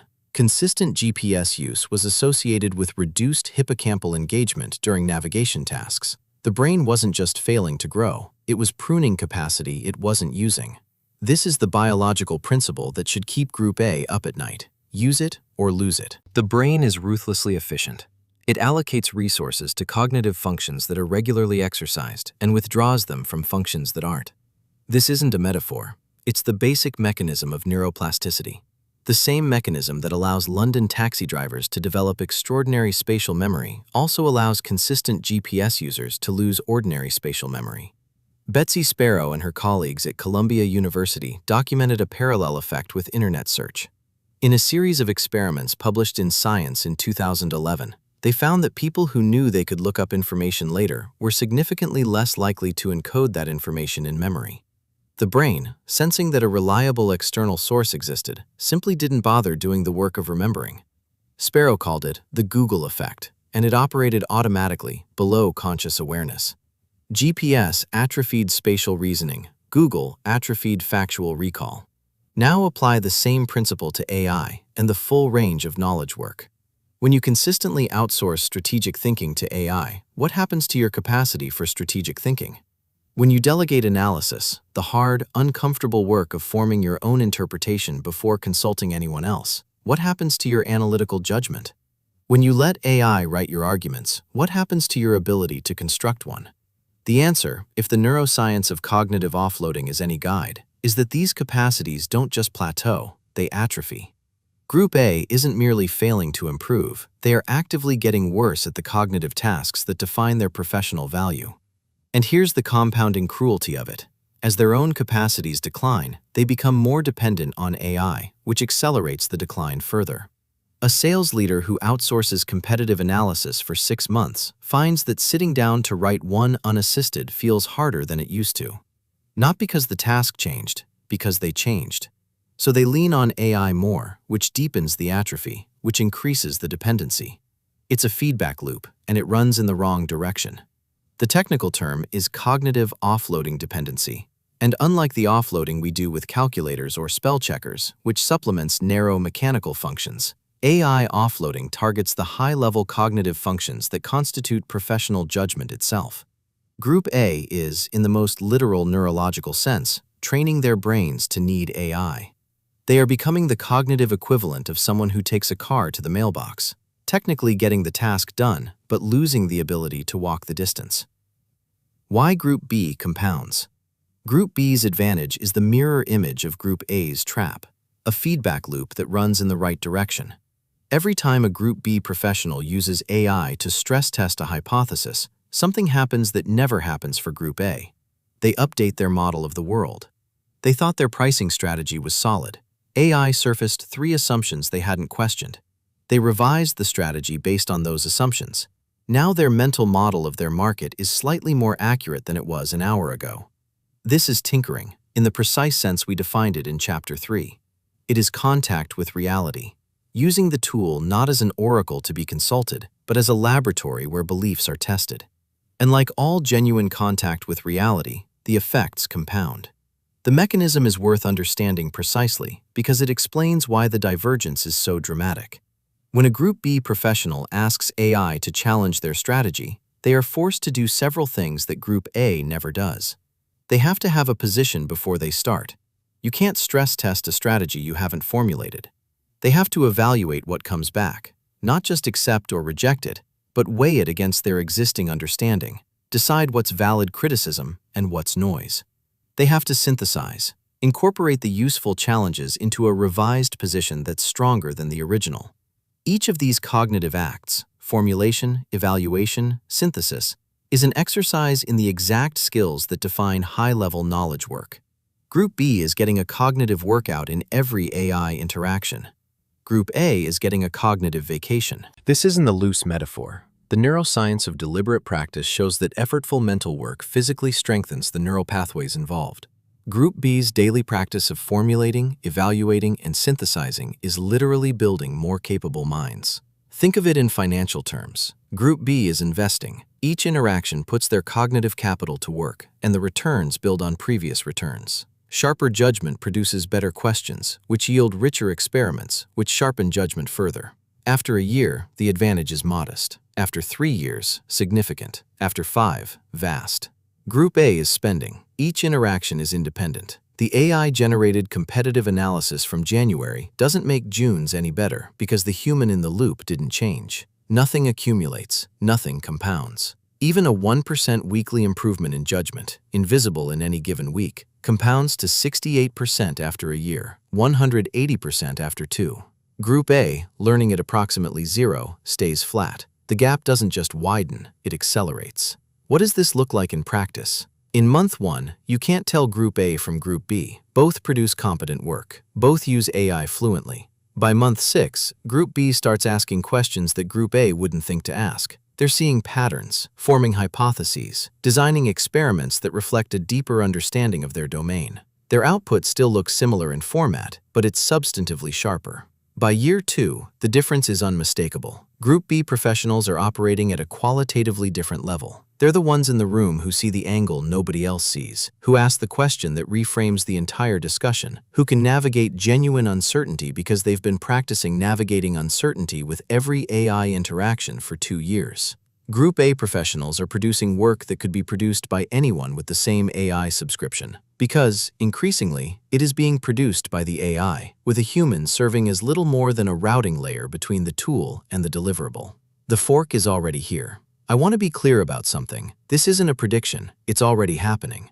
At Reframe, we've watched this pattern play out inside our own team and across the broader industry. When AI coding tools became widespread, some engineers used them to ship code faster, more features, more pull requests, more lines committed. Others used them to explore architectural approaches they wouldn't have had time to prototype manually, to stress test their designs against edge cases, to ask, what would break this, before writing the first line of production code. Both groups shipped features, but the second group shipped features that scaled more cleanly and required fewer rewrites. Not because they were better engineers, because they were using the same tool for a fundamentally different purpose: throughput versus understanding. The same split showed up in our strategy work. Some team members used AI to draft strategies from a brief. Others used it to run pre-mortems, simulating how users with different psychological profiles would respond to a proposed feature, identifying the 3 weakest assumptions in a growth strategy. The second group's strategies weren't always prettier, but they anticipated problems the first group only discovered after launch. The conditioning. Chapter 1 described 2 decades of education and corporate training that rewarded you for producing correct outputs on demand, predisposes almost everyone toward Group A. When you hand someone a tool that can produce outputs faster, the conditioned response is to use it to produce more outputs. That's what you were trained to do: produce, deliver, ship. Group B requires you to override that conditioning. It requires you to use a powerful production tool for something that feels unproductive, arguing with yourself, questioning your assumptions, exploring dead ends. It requires you to value learning over output, which is precisely the opposite of what every performance review you've ever received has measured. This is why the bifurcation is so dangerous. It's not that Group A is making a conscious choice to atrophy. It's that the path of least resistance, the path that your conditioning points you toward, the path that current incentive structures reward, leads directly to Group A. Getting to Group B requires deliberate resistance against every professional instinct you've been taught to trust. And here's the part that should make you uncomfortable. Most people are in Group A right now and don't know it. If your primary use of AI is to generate first drafts of emails, reports, code, strategies, analyses, and your role is to review and edit what comes back, you are in Group A. The editing feels like thinking. It isn't. Editing AI output is a fundamentally different cognitive act from generating your own position and using AI to challenge it. One is curation, the other is creation, and the gap between them, measured in cognitive development over time, is enormous. The honest diagnostic is simple. Look at your last 20 AI interactions. In how many did you start with your own position, hypothesis, or analysis and use AI to pressure test it? And in how many did you start with a blank page and ask AI to fill it? The ratio tells you which group you're in. Most people, when they actually count, don't like the answer. What the gap becomes. The end point of this divergence is stark. Follow each path forward 5 years. Group A professionals have been outsourcing cognition for half a decade. Their judgment has atrophied. Their work is indistinguishable from raw AI output. Anything they do, a younger worker can do with the same subscription, or the AI can do alone, with a thinner human layer or none at all. They are replaceable in the most concrete economic sense. Group B professionals have been compounding. Their judgment is extraordinary. They see connections across domains, ask questions that reframe problems, do things with AI that no one else can. Because the quality of the output depends on the quality of the human input, and they've been sharpening that input for 5 years. The AI is only as powerful as the mind directing it. Same technology, opposite trajectories. Time turns small divergences into chasms, but this divergence raises a question that matters more than the economic consequences.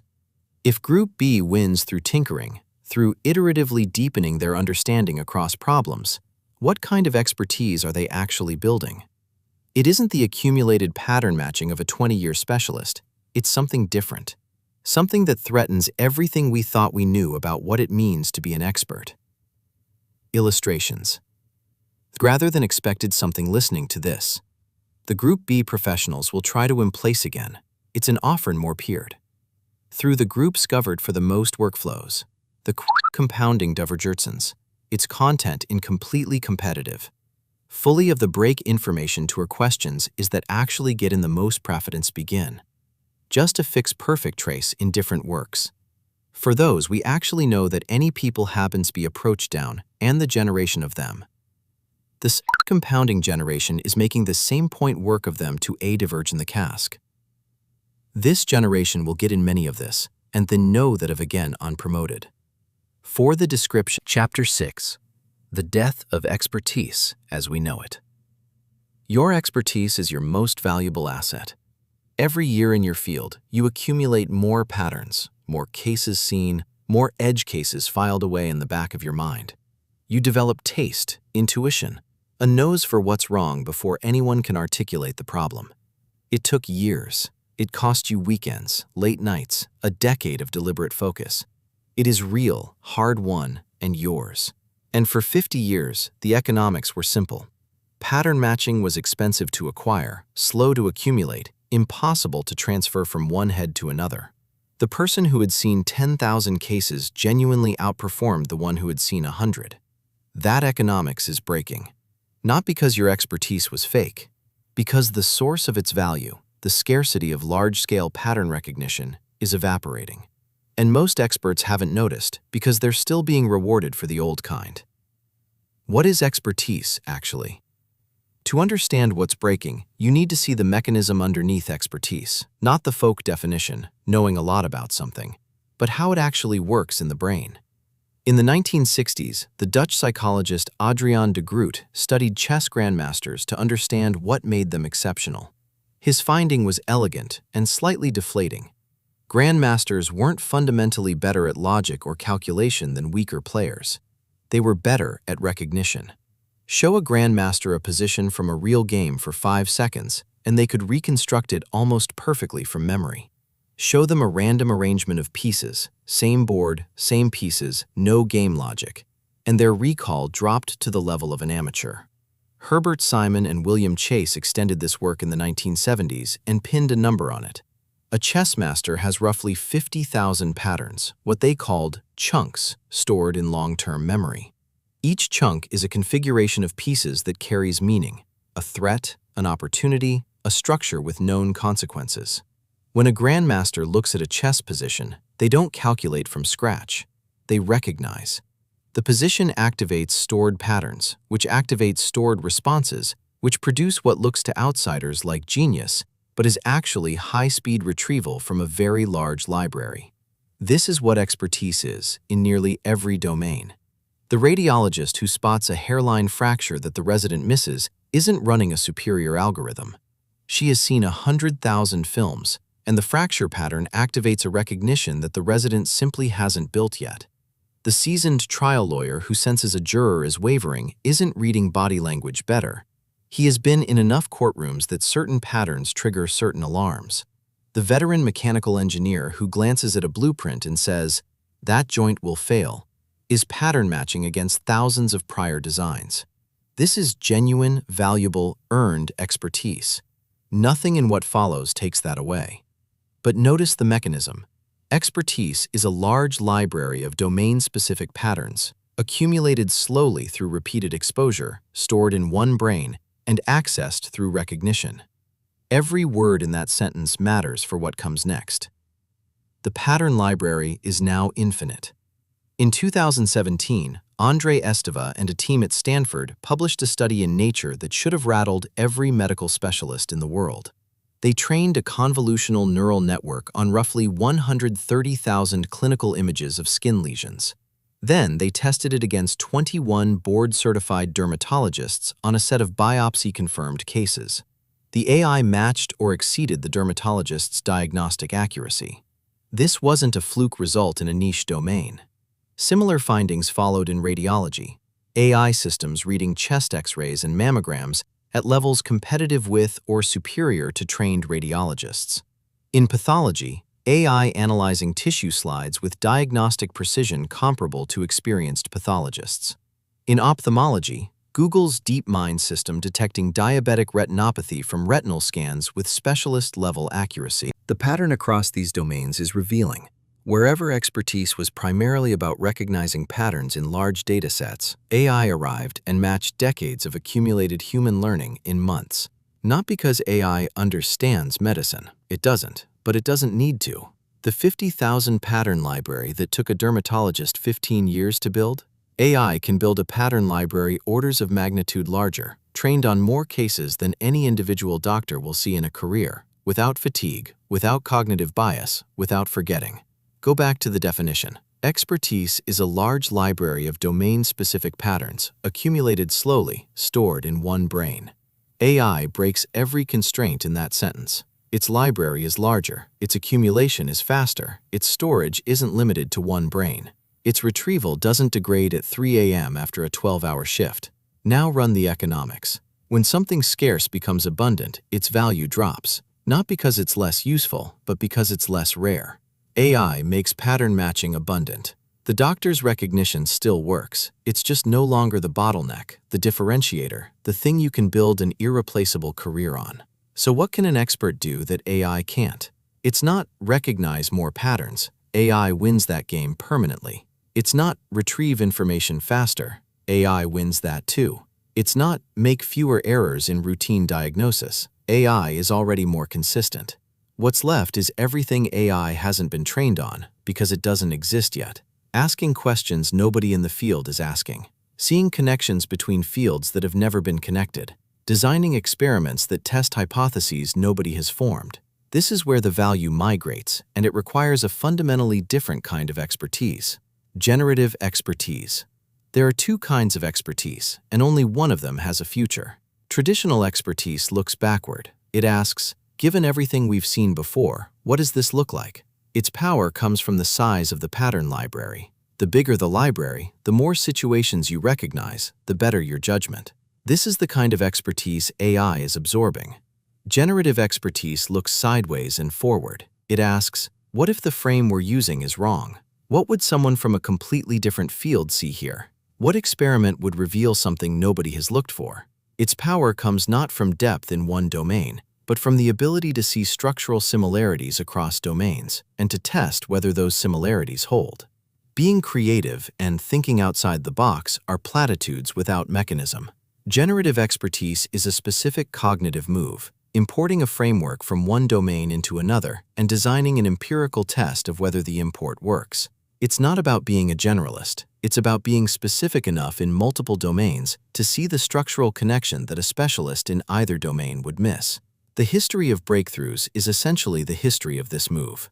Barbara McClintock spent the 1940s and 1950s studying maize genetics at Cold Spring Harbor Laboratory. What she observed contradicted the prevailing model of genetics, the idea that genes were fixed in place on chromosomes, stable units passed from generation to generation like beads on a string. Her corn kernels showed patterns of color variation that couldn't be explained by fixed genes. Something was moving. She proposed transposable elements, genes that could jump from one location on a chromosome to another, changing the expression of nearby genes in the process. The genetics establishment dismissed her, not because her data was bad, her experimental work was meticulous, but because her conclusion required thinking about genes differently than geneticists were trained to think. She was bringing a kind of systems thinking to a field that thought in terms of fixed units. She was seeing the genome not as a blueprint, but as a dynamic, self-modifying system. It took 30 years for the field to catch up. She won the Nobel Prize in 1983, at age 81. By then, transposable elements had been found in virtually every organism studied, and her insight had opened entirely new fields in genetics and evolutionary biology. The standard telling of this story is about persistence and vindication, the lonely genius proven right. But that misses the deeper point. McClintock's advantage wasn't stubbornness. It was that she saw the genome through a different lens than her contemporaries. She thought about biological systems the way an engineer thinks about feedback loops, as dynamic, responsive, capable of reorganization. That lens was invisible to geneticists trained to think of genes as static objects. Her breakthrough came from importing a framework, not from deeper expertise within the existing one. Charles Darwin provides another instance of the same mechanism. Darwin was trained as a geologist. His intellectual formation, the deep time thinking, the habit of reading landscapes as records of vast, slow processes, came from Charles Lyell's Principles of Geology, which he read during the voyage of the Beagle.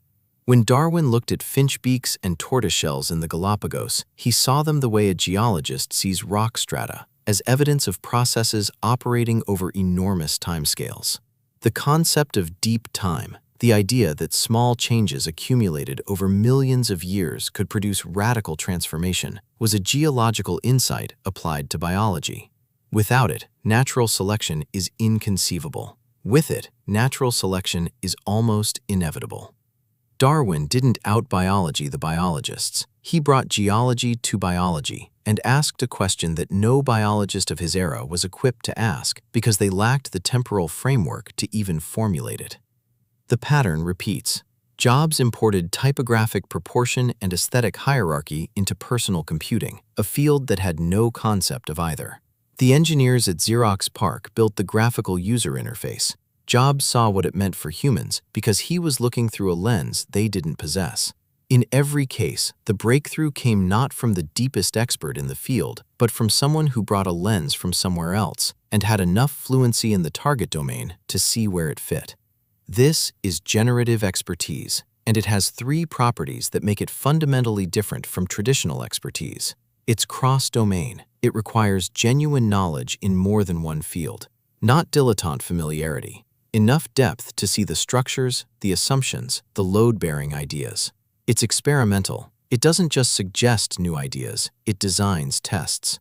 McClintock didn't just theorize about transposable elements, she designed breeding experiments that made them visible. Darwin didn't just speculate about natural selection, he spent decades gathering evidence. The generative expert asks, how would I know if this cross-domain connection actually holds? And it's AI-resistant, because AI is trained on existing patterns. It can recombine within domains, but it doesn't import frameworks between domains in the way a human with genuine cross-domain experience does.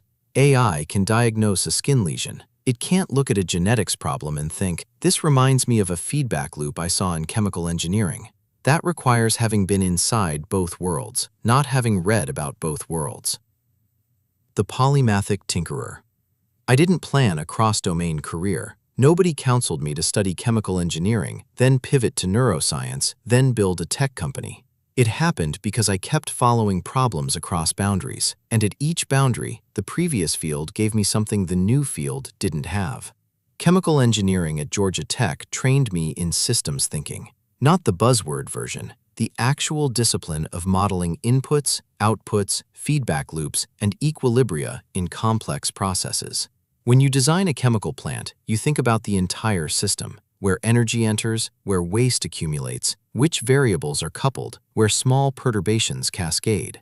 This is how a Chem-E sees the world, as systems with dynamics, not as isolated components with properties. When I started reading neuroscience, first through the lens of my own OCD, then through the research we were doing for Reframe, that engineering frame turned out to be a competitive advantage disguised as an irrelevant background. Most people in the alcohol and behavior change space came from psychology or medicine. They thought in terms of diagnoses, treatments, interventions. I saw brains the way I'd learned to see chemical plants, as systems with feedback loops, equilibrium states, and perturbation dynamics. An alcohol craving wasn't a symptom to be treated. It was a signal in a feedback loop that could be interrupted at a specific point in the cycle, the same way you'd interrupt a runaway reaction by intervening at the right stage. That frame led directly to Reframe's core insight. The doctors at Emory and Johns Hopkins who saw our early OCD prototype recognized something we hadn't fully articulated. The loop interruption approach, intervene during the 15 to 20-minute peak, break the cycle before it completes, wasn't specific to OCD. It was a general principle about compulsive loops, and alcohol urges run on the same neural circuitry. The pivot from OCD to alcohol wasn't a market-size calculation. It was a cross-domain insight that happened because I was seeing neuroscience through a chemical engineering lens. Then, the tech layer added something else. Building a product for millions of users gives you a laboratory that no academic research team can match, not in rigor, but in scale and speed. We could test hypotheses about behavior change with 5 million people and iterate in days. The engineering lens told me what to look for. The neuroscience lens told me what it meant. The tech lens gave me the tools to test it at a speed that would have been unimaginable a decade earlier. I didn't succeed at Reframe despite having a non-traditional background. I succeeded because of it. The chemical engineering lens was the competitive advantage, not the handicap. This pattern isn't unique to my story. Across industries, the premium is shifting from deep, single-domain specialists to people who can hold multiple fields in their heads simultaneously, who see how product, engineering, marketing, and data connect, and who design experiments that span all of them. Not because specialists are useless, they aren't, but the specialist's pattern library is exactly what AI is learning to replicate. What AI can't replicate is the human who has internalized the structures of 3 different fields and can see where they rhyme. The identity shift. This chapter's argument, if you followed it, carries an uncomfortable implication. If your professional identity is built on, I am the person who knows the most about X, the deepest radiologist, the most experienced trial lawyer, the most seasoned financial analyst, then your identity is built on a depreciating asset. Not worthless, depreciating. Every year, AI's pattern library in your domain gets larger, and the premium you command for your pattern library gets smaller. But if your identity is built on, "I am the person who learns the fastest across the widest range of problems," then your asset is appreciating. Because the more domains you have genuine experience in, the more cross-domain connections you can see. And the cheaper experimentation gets, Chapter 4, the faster you can test those connections. This is the identity shift the book has been building toward. In Chapter 1, you learned that your caution about experimenting was installed, not innate. In Chapter 5, you saw the bifurcation, one group outsourcing cognition and becoming more replaceable, another group using AI to tinker and becoming irreplaceable. Now you can see what the irreplaceable group is actually building. Not deeper pattern libraries in single domains, but the ability to synthesize across domains and test those syntheses empirically. Generative expertise, the tinkerer's version of mastery. This doesn't mean you should abandon your field and become a dilettante. The opposite. You need depth, but depth in the service of breadth. You need to know your primary domain well enough to see its deep structures, its hidden assumptions, its load-bearing ideas. And then you need to bring that structural knowledge into contact with at least one other domain and ask, where does this rhyme? Where does the analogy break down? What experiment would tell me whether the connection is real or superficial? Those career pivots you worry about? The random detours? The art history minor, the 2 years in a completely different industry, the hobby that has nothing to do with your job. Those aren't liabilities on your resume. They're the raw material of generative expertise. Every domain you've spent real time in, not skimmed articles about, but actually worked inside, is another lens you can bring to bear. The most valuable people in 2030 won't be the ones who know the most about a single thing. They'll be the ones who can learn the fastest across the widest range of problems and test what they learn against reality. The cost of experimentation collapsed. Most people are using the new capabilities to outsource their thinking rather than amplify it. And the definition of expertise itself has shifted from depth to synthesis, from pattern accumulation to cross-domain experimentation. The question that remains is practical. If generative expertise is the goal, what does it actually look like to think with AI as your tool? Not prompting tips, not 10 ways to use ChatGPT, a set of practices for surfacing your assumptions, testing your hypotheses, and seeing consequences you would have missed. Illustrations. Just to speak that generative expertise partisan expertises, _II direct expertises, traditional _VS directed expertise, cross-domainbreakthrough.com, traditional-domain-breakthrough.com. Might be the question that we did again. Most placed us face that generative expertise will think about it and the controversial discover with AI as well. It looked like effect that may be using Chapter 7, The Tinkerer's Toolkit, Thinking with AI. A prompt says, write me a strategy. Thinking with AI says, here's my strategy, find the holes. One outsources cognition, the other sharpens it. And the difference between them is the difference between the two groups we described in Chapter 5. Between people who are becoming more replaceable every quarter and people who are becoming harder to replace. You've spent 6 chapters understanding why tinkering matters, how it works as a way of knowing, and why the economics just shifted in its favor. The question you should be asking now is concrete. What do I actually do on Monday morning? The most common answer you'll find online is, learn to write better prompts. Courses, templates, an entire cottage industry built around getting the right output from the right question.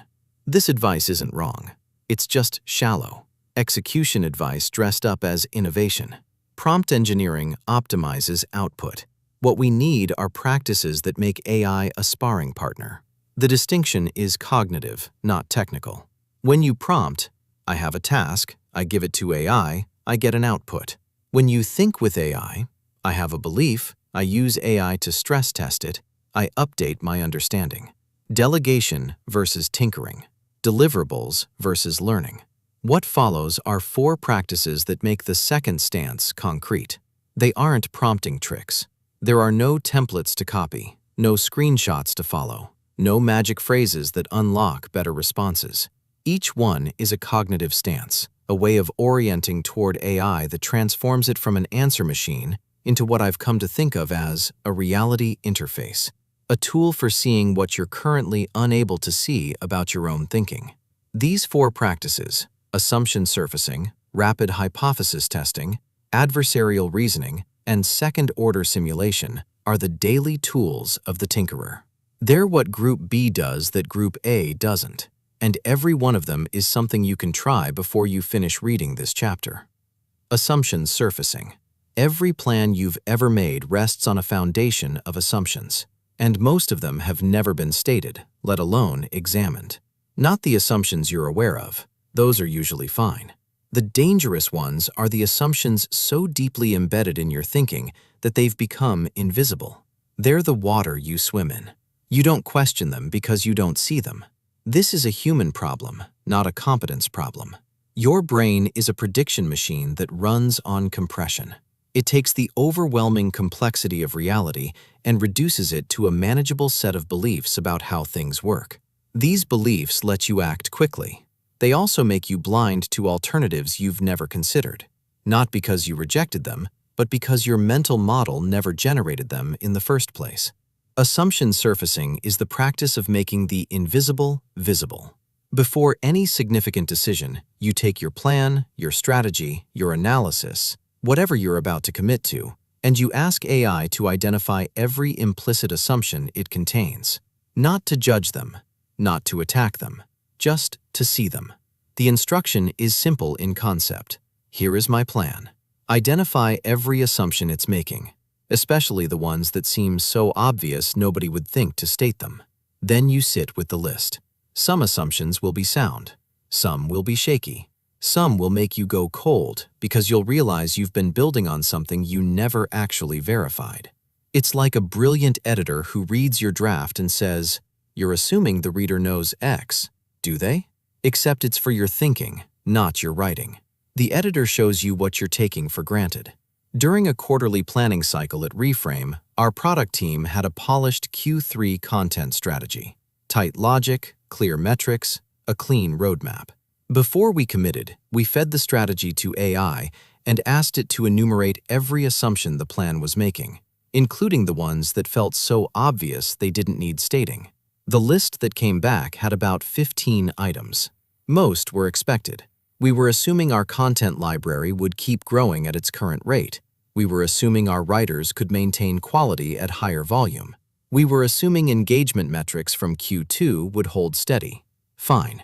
Those were the assumptions we'd already stress-tested. But buried in the middle of the list was an assumption none of us had noticed. The entire content delivery schedule was built around the premise that users engaged with Reframe primarily in the morning. Our daily readings were timed for morning delivery. Our push notification strategy peaked before 9 a.m. The whole rhythm of the content experience assumed that users needed support when they were starting their day. We went back to the data. It turned out that the highest engagement window wasn't morning at all. It was between 7 and 9 p.m. That's when cravings peak. That's when users most needed support. Our morning-centric strategy wasn't wrong in the sense of being poorly reasoned. It was wrong in the sense of being built on an assumption about user behavior that we had never stated and never checked. One surfaced assumption changed our entire content delivery strategy for the quarter. The team that built that strategy was experienced, data literate, and genuinely rigorous. They weren't careless, they were human. When you've worked in a domain for years, certain beliefs stop registering as beliefs at all.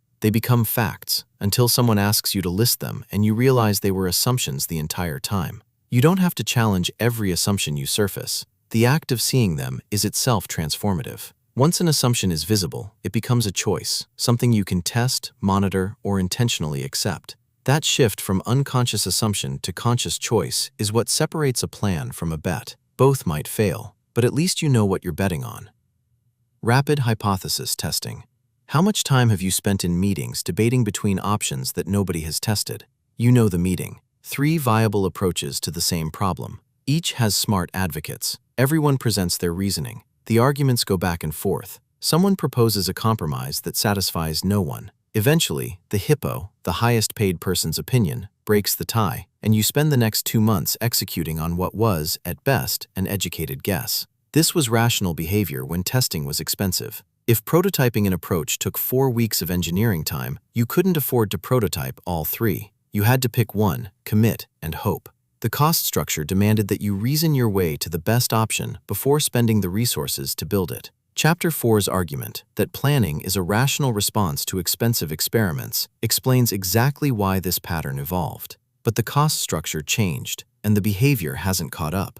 Rapid hypothesis testing is the practice of replacing debate with data. When you face a decision with multiple viable options, you stop arguing about which one is best and start testing. The workflow is simple: hypothesis, AI-assisted prototype, real-world feedback, learning. The key word is rapid. You're not building production-quality versions of each option. You're building something testable: a mock-up, a landing page, a draft strategy, a quick prototype, fast enough that testing all options costs less than one more meeting about which option to pick.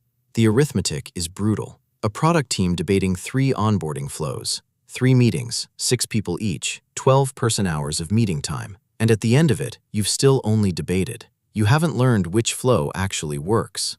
The tinkering approach: use AI to prototype all 3 flows in a single day. Not pixel perfect, testable. Put all 3 in front of real users for a week. Let the data decide. The prototype doesn't need to be perfect, it needs to be testable. This is the point most people miss. They think prototype means build a polished version, so they conclude that prototyping 3 options takes 3 times as long as prototyping 1. It doesn't. A testable prototype is a learning tool, not a deliverable. It needs to be good enough for a user to react to, and not a pixel more. This only became possible because AI compressed the cost of prototyping to near zero. A landing page that took a designer 3 days now takes an afternoon with AI assistance. A code prototype that took a developer a sprint now takes a few hours. A strategic analysis that required a consultant for 2 weeks can be drafted, stress-tested, and refined in a day. The cost of building the thing to test dropped so far that debating is now more expensive than testing.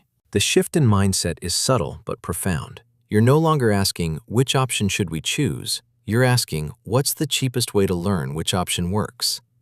The first question invites opinions. The second invites experiments. And experiments, as we established in Chapter 3, are the only way to know what's actually true.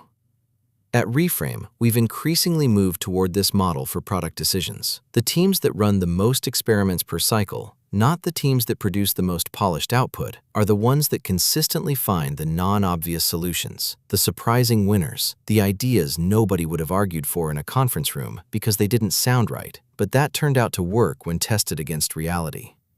Stop debating, start testing. AI made the cost of testing cheaper than the cost of the meeting. Adversarial reasoning. You have a blind spot the size of your ego, and so does everyone else.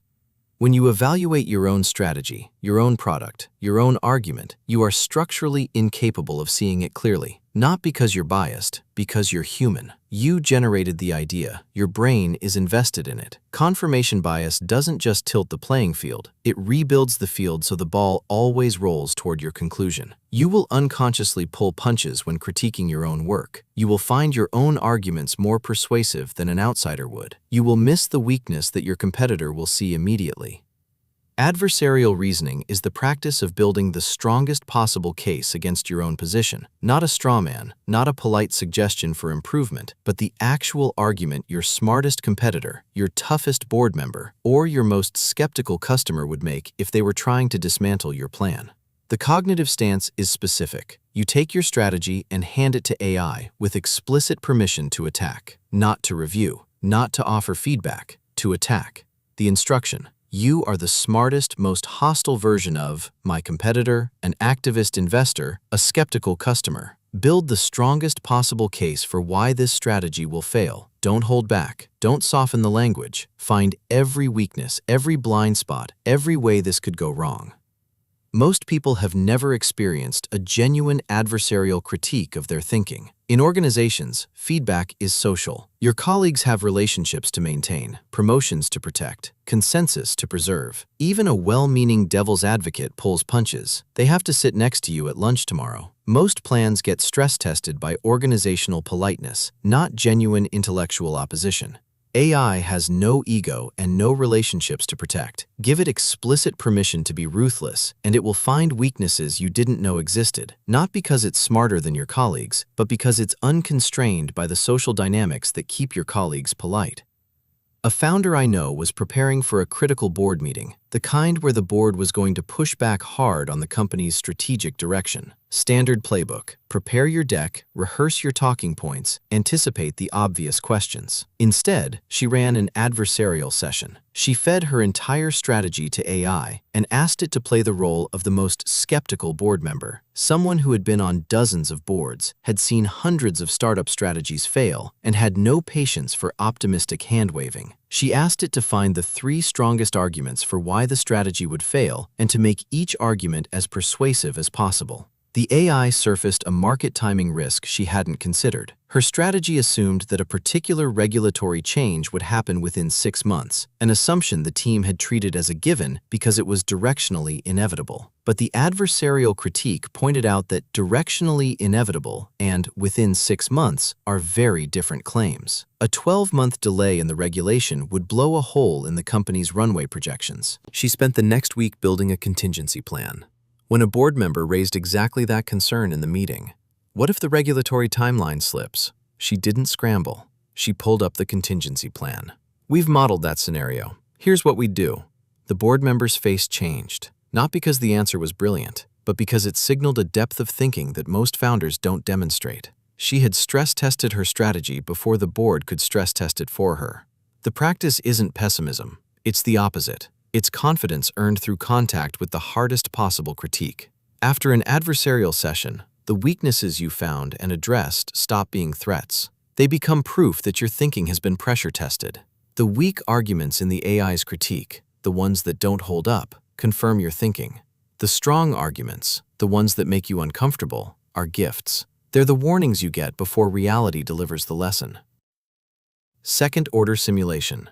Most decisions fail not because the first-order effects were wrong, but because nobody thought about what happened next. First-order thinking is straightforward. If we do X, then Y will happen. You launch a sale and revenue increases. You cut a feature and complexity decreases. You hire faster and the team grows. These are the effects you planned for. They're obvious, direct, and almost always correct. Second-order thinking asks a harder question. If Y happens, then what? And third order, then what after that?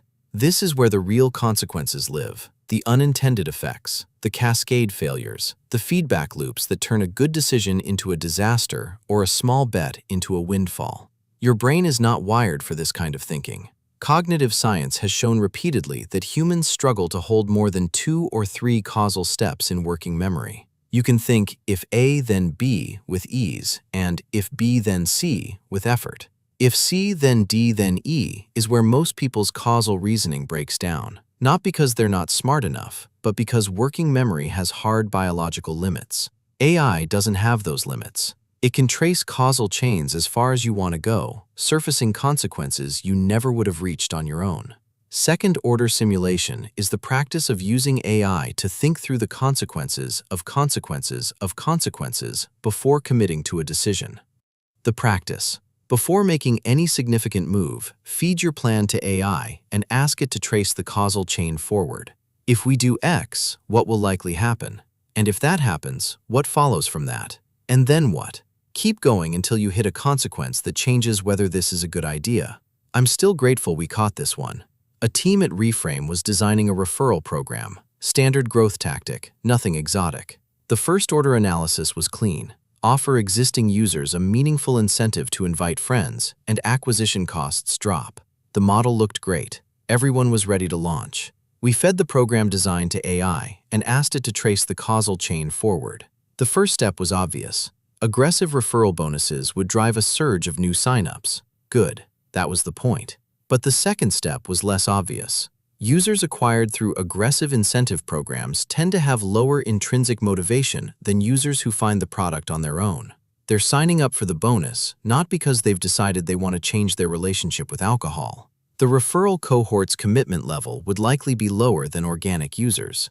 Third step, lower commitment users engage less. They skip the daily readings. They don't use the toolkit. They churn faster. Our engagement metrics, the ones that drive content recommendations and community quality, would start reflecting a user base that was less engaged on average. Fourth step, as average engagement drops, the algorithm starts surfacing less advanced, less challenging content to everyone, because the average user has shifted. The content experience degrades not just for the new referral users, but for the long-term committed users who were already thriving. Fifth step. The best users, the ones who've been with Reframe for months, who are deeply engaged, who contribute to the community, start noticing that the experience feels watered down. Some leave. The most valuable cohort, the one that drives retention and community quality, erodes. The chain led to a conclusion none of us had reached through first-order analysis. The referral program, as designed, would likely destroy more value than it created. Not because the referral mechanic was flawed, but because the second and third-order effects on content quality and community health would undermine the very thing that made Reframe work. We redesigned the program before launching. Instead of aggressive bonuses for any sign-up, we created a qualification step. Referred users entered a brief onboarding that filtered for genuine intent. The incentive went to the referrer only after the referred user completed their first week. The first-order growth numbers were smaller. The second-order health of the ecosystem was preserved. That's what second-order simulation buys you, the ability to live through the consequences of your decision before you make it. Not prediction, the future is too complex to predict, but exposure to the space of possible consequences so you can prepare for the ones that would hurt most and design around them. The practice requires honesty. You have to be willing to follow the causal chain wherever it leads, even when it leads to the conclusion that your plan, the one you've already fallen in love with, has a fatal flaw 3 steps downstream. Most people stop tracing the chain the moment the consequences start feeling uncomfortable. The tinkerer keeps going. The practice, not the trick. 4 tools, no special software, no technical prerequisites. Each one is a way of using AI to see what you currently can't see about your own thinking. Notice what they share. None of them start with a blank page. Every one starts with your thinking, your plan, your hypothesis, your strategy, and uses AI to pressure test it. You bring the substance, AI brings the stress test. The tool doesn't think for you. It reveals what your thinking is missing. A single assumption surfacing session is useful. It might catch a blind spot, save you from a bad bet, surface an opportunity you'd have missed. But the power of these tools isn't in any single use. It's in what happens when you use them repeatedly, when surfacing assumptions before every major decision becomes as automatic as checking your mirrors before changing lanes. When you stop being able to not think about second-order effects. When adversarial reasoning becomes a reflex, not an exercise. A trick works once, a practice compounds. One assumption surfacing session is a good idea. 52 of them, one every week before every significant decision, is a different kind of mind. The mind of someone who has trained themselves to see what others miss, question what others assume, and prepare for what others never considered. The question isn't whether these tools work, it's how you make them habitual. How you build a rhythm of tinkering that doesn't depend on remembering to do it, but becomes the way you naturally operate. Illustrations. A debate vs. test. Significant least part of it. Developing to severe with other stands. Further for me, you can see essential work for many skill brooms. The generated before them potential. It's critical. With most only tools well, check out Fort Slide. Chapter 8. Building a Tinkering Habit, the Weekly Experiment. A sales leader I know spent 11 years believing her customers wouldn't pay more. Not hoping, not guessing, believing. The way you believe that water is wet. The way you believe that your commute takes 45 minutes. It was one of those assumptions so deeply embedded in her mental model that it didn't register as an assumption at all. It was just how the world worked. Her customers were price sensitive. Everyone on the team knew it. Every pricing conversation started from that premise. Then, one Tuesday, during a conversation about Reframe's own pricing experiments, she got curious. Not inspired, curious. She offered the premium tier at 20% above the standard price to the next 50 inbound prospects. Same product, same pitch, same sales process. Just a different number on the page. The close rate didn't move. 11 years, millions of dollars left sitting on the table. Not because she was bad at her job, she was exceptional, but because she had never subjected that single assumption to the most basic empirical test. 1 week, 50 prospects, a question she could have asked at any point in the previous decade. Here's what should bother you about that story. It's not unusual. It's not even rare. It's the default. Right now, today, your work rests on a foundation of beliefs you have never tested. Not wild theories, reasonable, sensible beliefs that feel so obviously true that the idea of testing them seems almost silly. Your customers prefer X. Your team works best when Y. That meeting is necessary. That process can't be changed. That feature is what users care about. How many of those beliefs have you actually verified? The structural absence. The question isn't why this sales leader waited 11 years. The question is, what in her workflow would have prompted her to test sooner?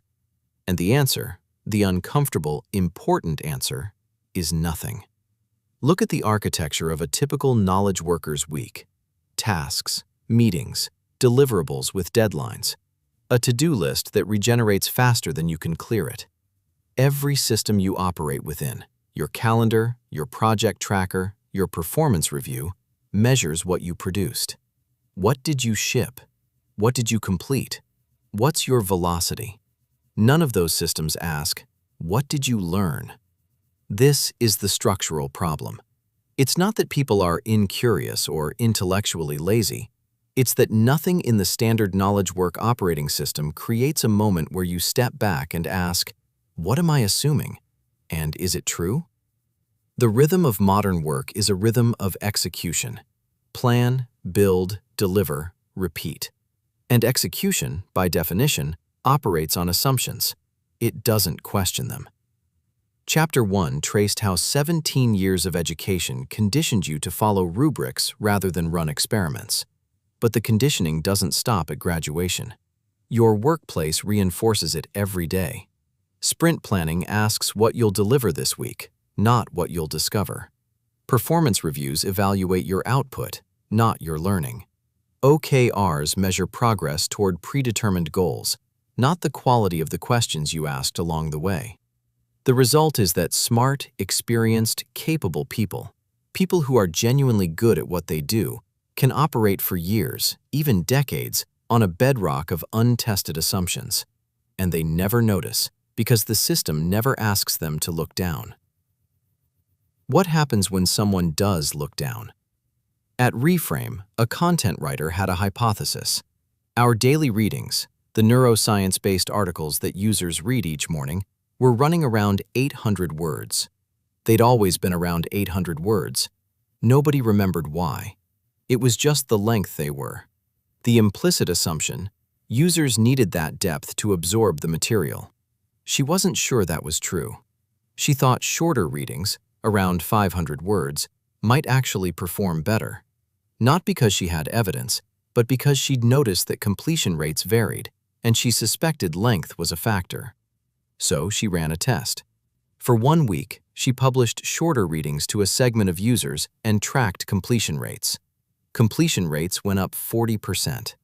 That's not a marginal improvement. That's a fundamental revelation about how millions of users interact with our core product. And it came from a 1-week experiment driven by a content writer's hunch. Not from a board-level strategic initiative, not from a product roadmap, not from a consultant's recommendation. From a person who had a belief, tested it cheaply, and recorded what happened. She didn't need permission. She didn't need a budget. She didn't need a task force. She needed a hypothesis and a week. This is the pattern I've seen play out dozens of times at Reframe, and it's what convinced me that the most powerful intervention in any knowledge worker's career isn't a new tool or a new framework. It's a rhythm. A simple, repeatable rhythm that forces you, gently, consistently, to surface one assumption and subject it to reality.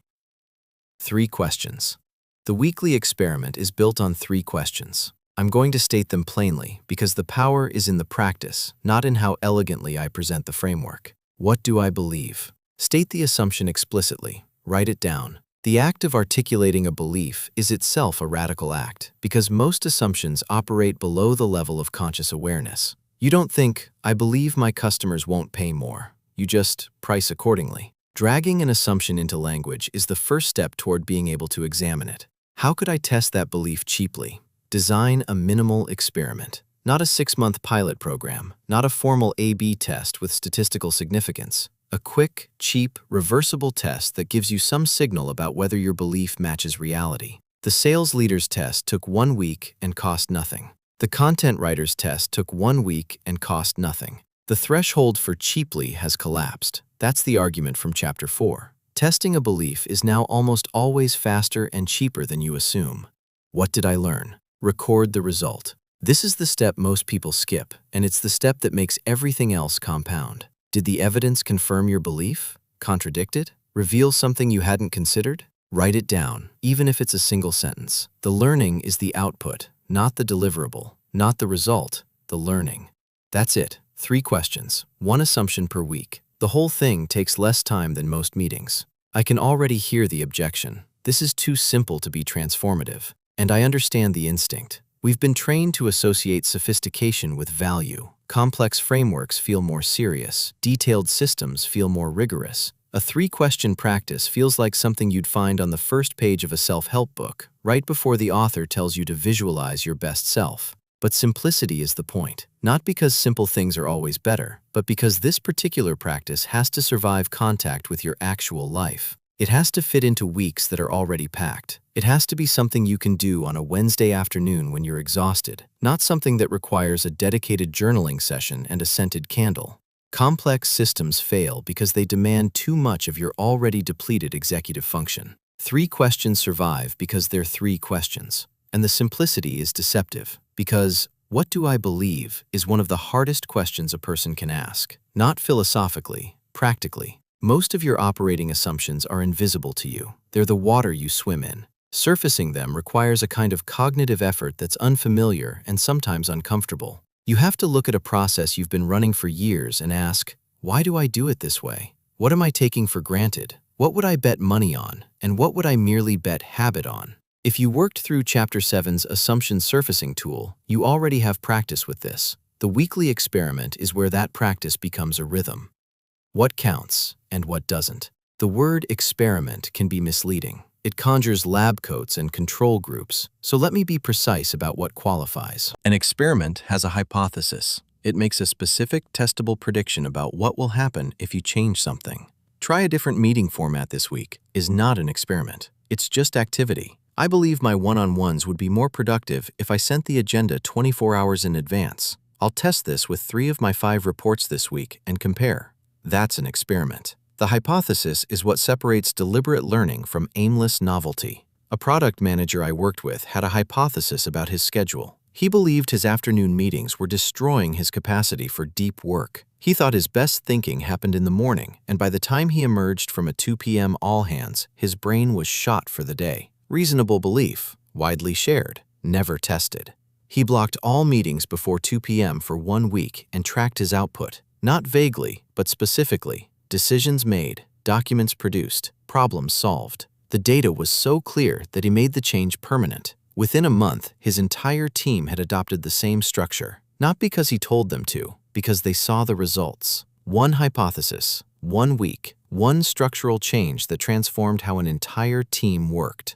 This works in any role. A software engineer hypothesizes that pair programming on the most complex functions would catch more bugs than code review alone. She tests it for 1 sprint on the 3 gnarliest tickets and compares defect rates. A marketer hypothesizes that his email subject lines are too clever, that plain, direct language would outperform the witty ones. He splits 1 campaign, sends half with the standard subject line and half with a stripped-down version, and checks open rates. A designer hypothesizes that users aren't reading the onboarding copy at all, that visual cues alone would produce the same activation rate. She runs a 1-week cohort with minimal text and heavier visual signposting and tracks first session completion. An operations manager hypothesizes that the weekly status report nobody reads could be replaced by a 5-minute async video update. She tries it for 2 weeks and asks the team which format they actually found useful. Every one of these shares the same structure, a specific belief stated in advance, a cheap and reversible test, a clear way to know whether the belief held up. None of them require a budget, a formal proposal, or statistical training. These are experiments in the epistemological sense, structured encounters with reality designed to update your mental model. You don't need to be a data scientist. You need to be honest about what you believe and willing to let reality weigh in.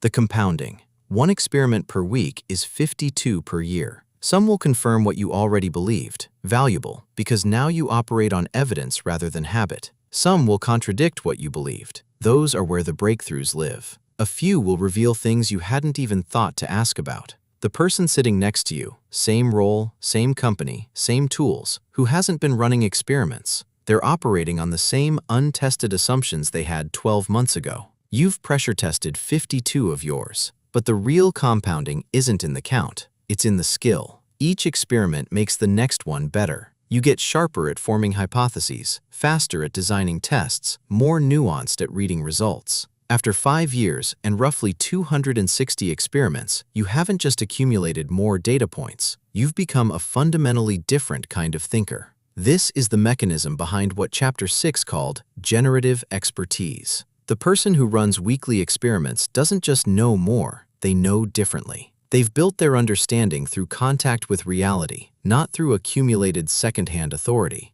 Their mental model of their domain has been pressure tested at 260 points, where most people's models have been pressure tested at close to 0. The closest analogy is physical training. Walking to work and taking the stairs aren't training, they're incidental movement. Training is deliberate, specific exercises, specific intention, progressive overload, consistent repetition. Incidental movement keeps you alive. Deliberate training transforms your capacity. You learn incidentally, on the job. Every project teaches you something. But incidental learning is like incidental movement, unstructured, unintentional, and it doesn't compound systematically. The weekly experiment is deliberate training for your thinking. It takes the learning that happens accidentally and makes it intentional, regular, and cumulative.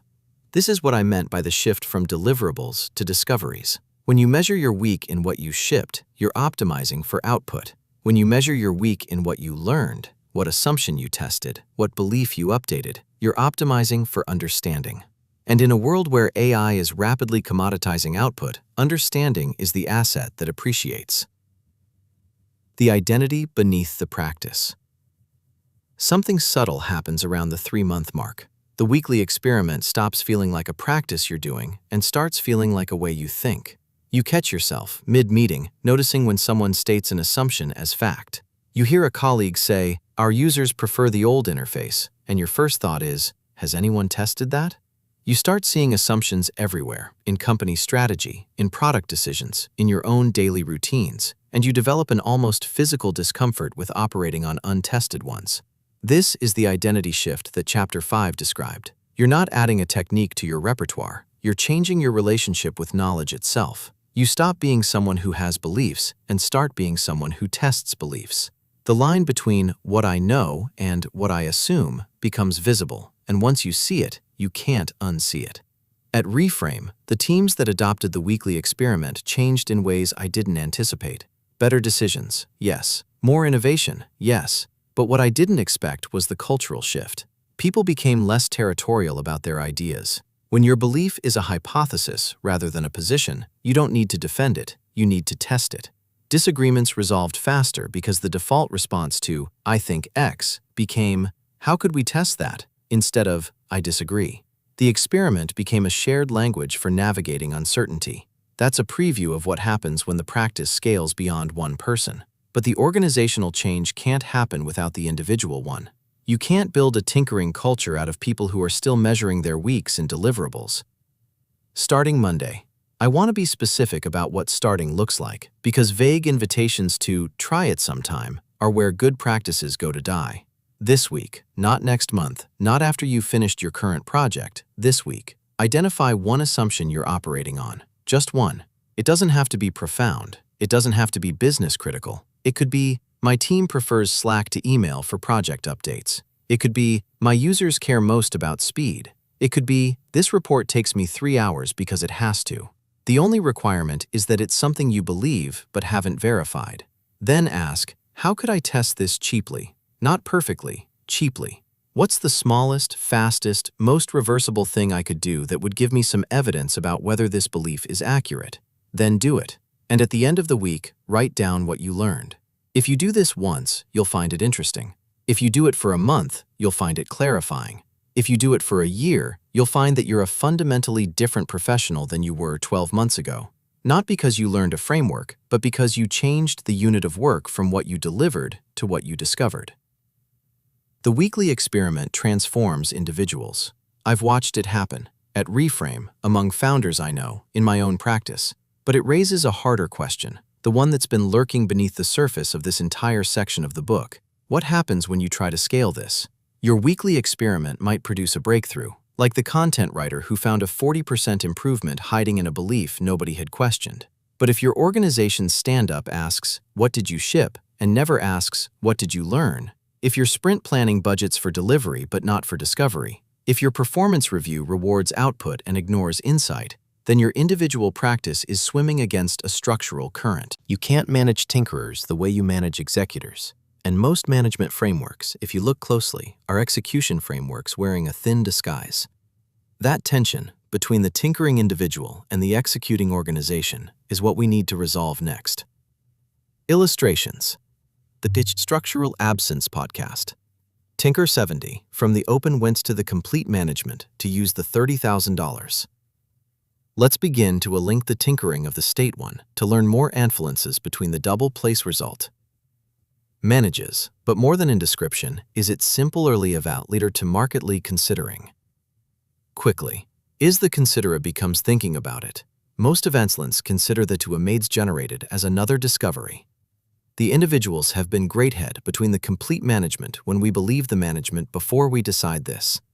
Quickly, it may be closely of what we decide about it that in many to bring themselves to be surprised to available to mark. Illustrations. It must to have thinking about it to were coming agently is about finctively to hear the to markers. It looks like this more because the markers were anything we will leave to management. So believe the management, we will mention the understanding a searching components going. It's closely alerted to become a closely substructural. Manages, but once again some lurder to management in structurally in too closely from that. Manages works probably online. Manages that responsibility to call himself and following. The companies never be more, but the tension take it is that are many more others of the individuals. It looks like this more because the markers was still entirely for me and we're comfortable entire. We've noticed to closely from the markers, but most management will leave the management provide them. Later to the mark by one structural. Manages, but once again some lurder to management was nothing that they can truth me, and explain the 22 perfective. For me explain, thanks to make your video. Sexually designed and violent to be a part of management provides a mark will leave to another head of some script and committee. It looks like this more because the markers will released with the great time of small. Manages, but once again some lurder to management was nothing that they can truth me. Manages, but once again some lurder to management was nothing that they can truth me. It's to purchasive than the mark, but once again some lurder to management was nothing that they can truth me. Later to the mark by one structural. The companies will still entirely for me. It's also like the small closely from the mark. It looks like this more because the mark was where expected that they can truth. Manages, but once again some lurder to management was nothing that they can truth me. We decide about anything interested in selves and violent to be a crucial in 20 minutes. But manages consider begins to develop of everything that we do. It comes to be considering with we consider and manage.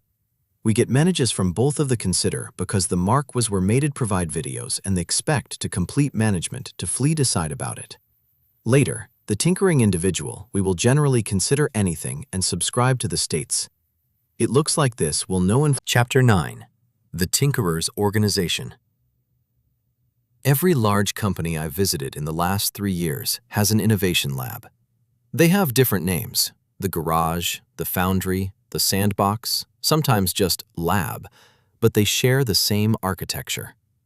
A glass-walled room on a different floor from the main office, whiteboards covered in Post-its, a 3D printer nobody uses, smart, motivated people working on prototypes that will never ship. I don't say that to be cruel. I say it because the pattern is so consistent it deserves a name. Innovation Theater. And the tragedy isn't that these labs produce bad work. They often produce brilliant work. The tragedy is structural. The innovation lab exists precisely so the rest of the organization doesn't have to change. But here's what individual practice can't solve. You can have the sharpest tinkering instincts in the building, the toolkit, the weekly experiment, the whole cognitive stance, and still lose.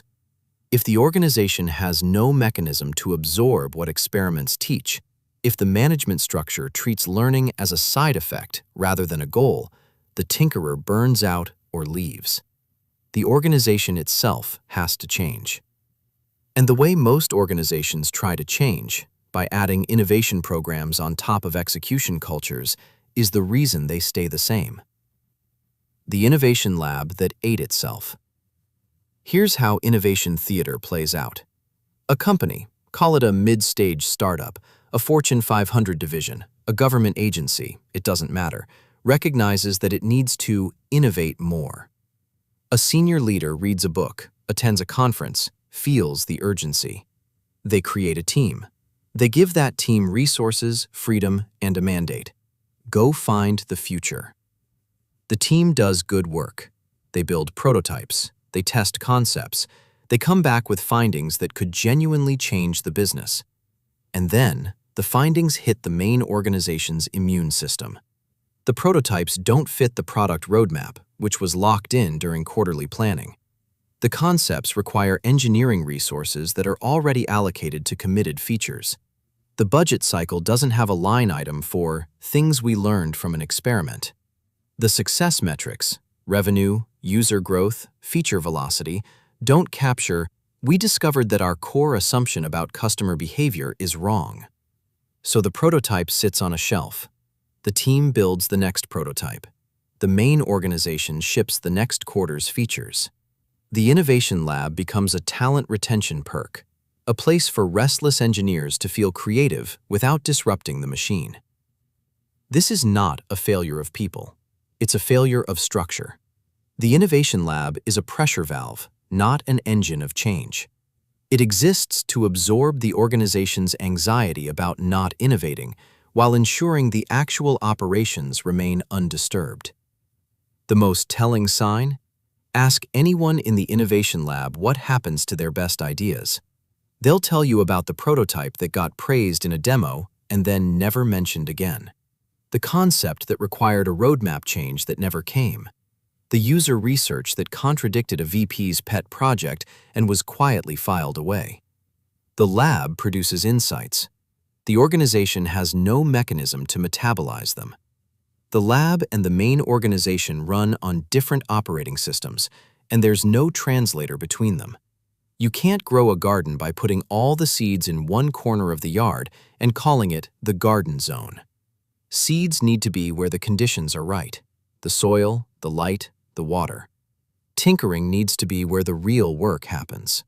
Concentrate it in a special room on a special floor with special people, and you've guaranteed it stays special, which is a polite word for irrelevant.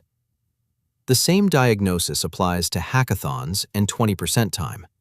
Hackathons generate energy that dissipates by Tuesday, because the projects born on a Saturday don't have a path into the Monday to Friday work. Google's famous 20% time, which supposedly produced Gmail and Google News, was always more complicated than the mythology suggested. In practice, it functioned as 120% time. Side projects done in addition to, not instead of, the real workload. And at most companies that have tried to replicate it, the 20% gets quietly reclaimed by deadlines the moment a quarter gets tight. These initiatives aren't bad ideas. They're well-intentioned responses to a real problem, but they solve the wrong problem. The problem isn't, we need more innovation. The problem is that the organization's daily operations exclude learning. Adding an innovation lab to an execution-focused organization is like buying a gym membership while keeping a lifestyle that makes it impossible to go. The gym exists. The daily structure doesn't support using it. The real change isn't joining a gym, it's walking to work. The execution frameworks, hiding in plain sight. Here's what nobody talks about in management circles. The frameworks we use to run teams, OKRs, agile sprints, quarterly planning, are execution frameworks, not innovation frameworks, not learning frameworks, execution frameworks. And they're so ubiquitous that we've stopped noticing. Start with OKRs, objectives and key results. Andy Grove developed them at Intel to align execution across a large organization, and they were brilliant for that purpose. The question an OKR answers is, what will you achieve, and how will we know you achieved it? That question presupposes you already know what's worth achieving. A team that sets an OKR like increase user retention by 15% has already decided that retention is the right metric and 15% is the right target.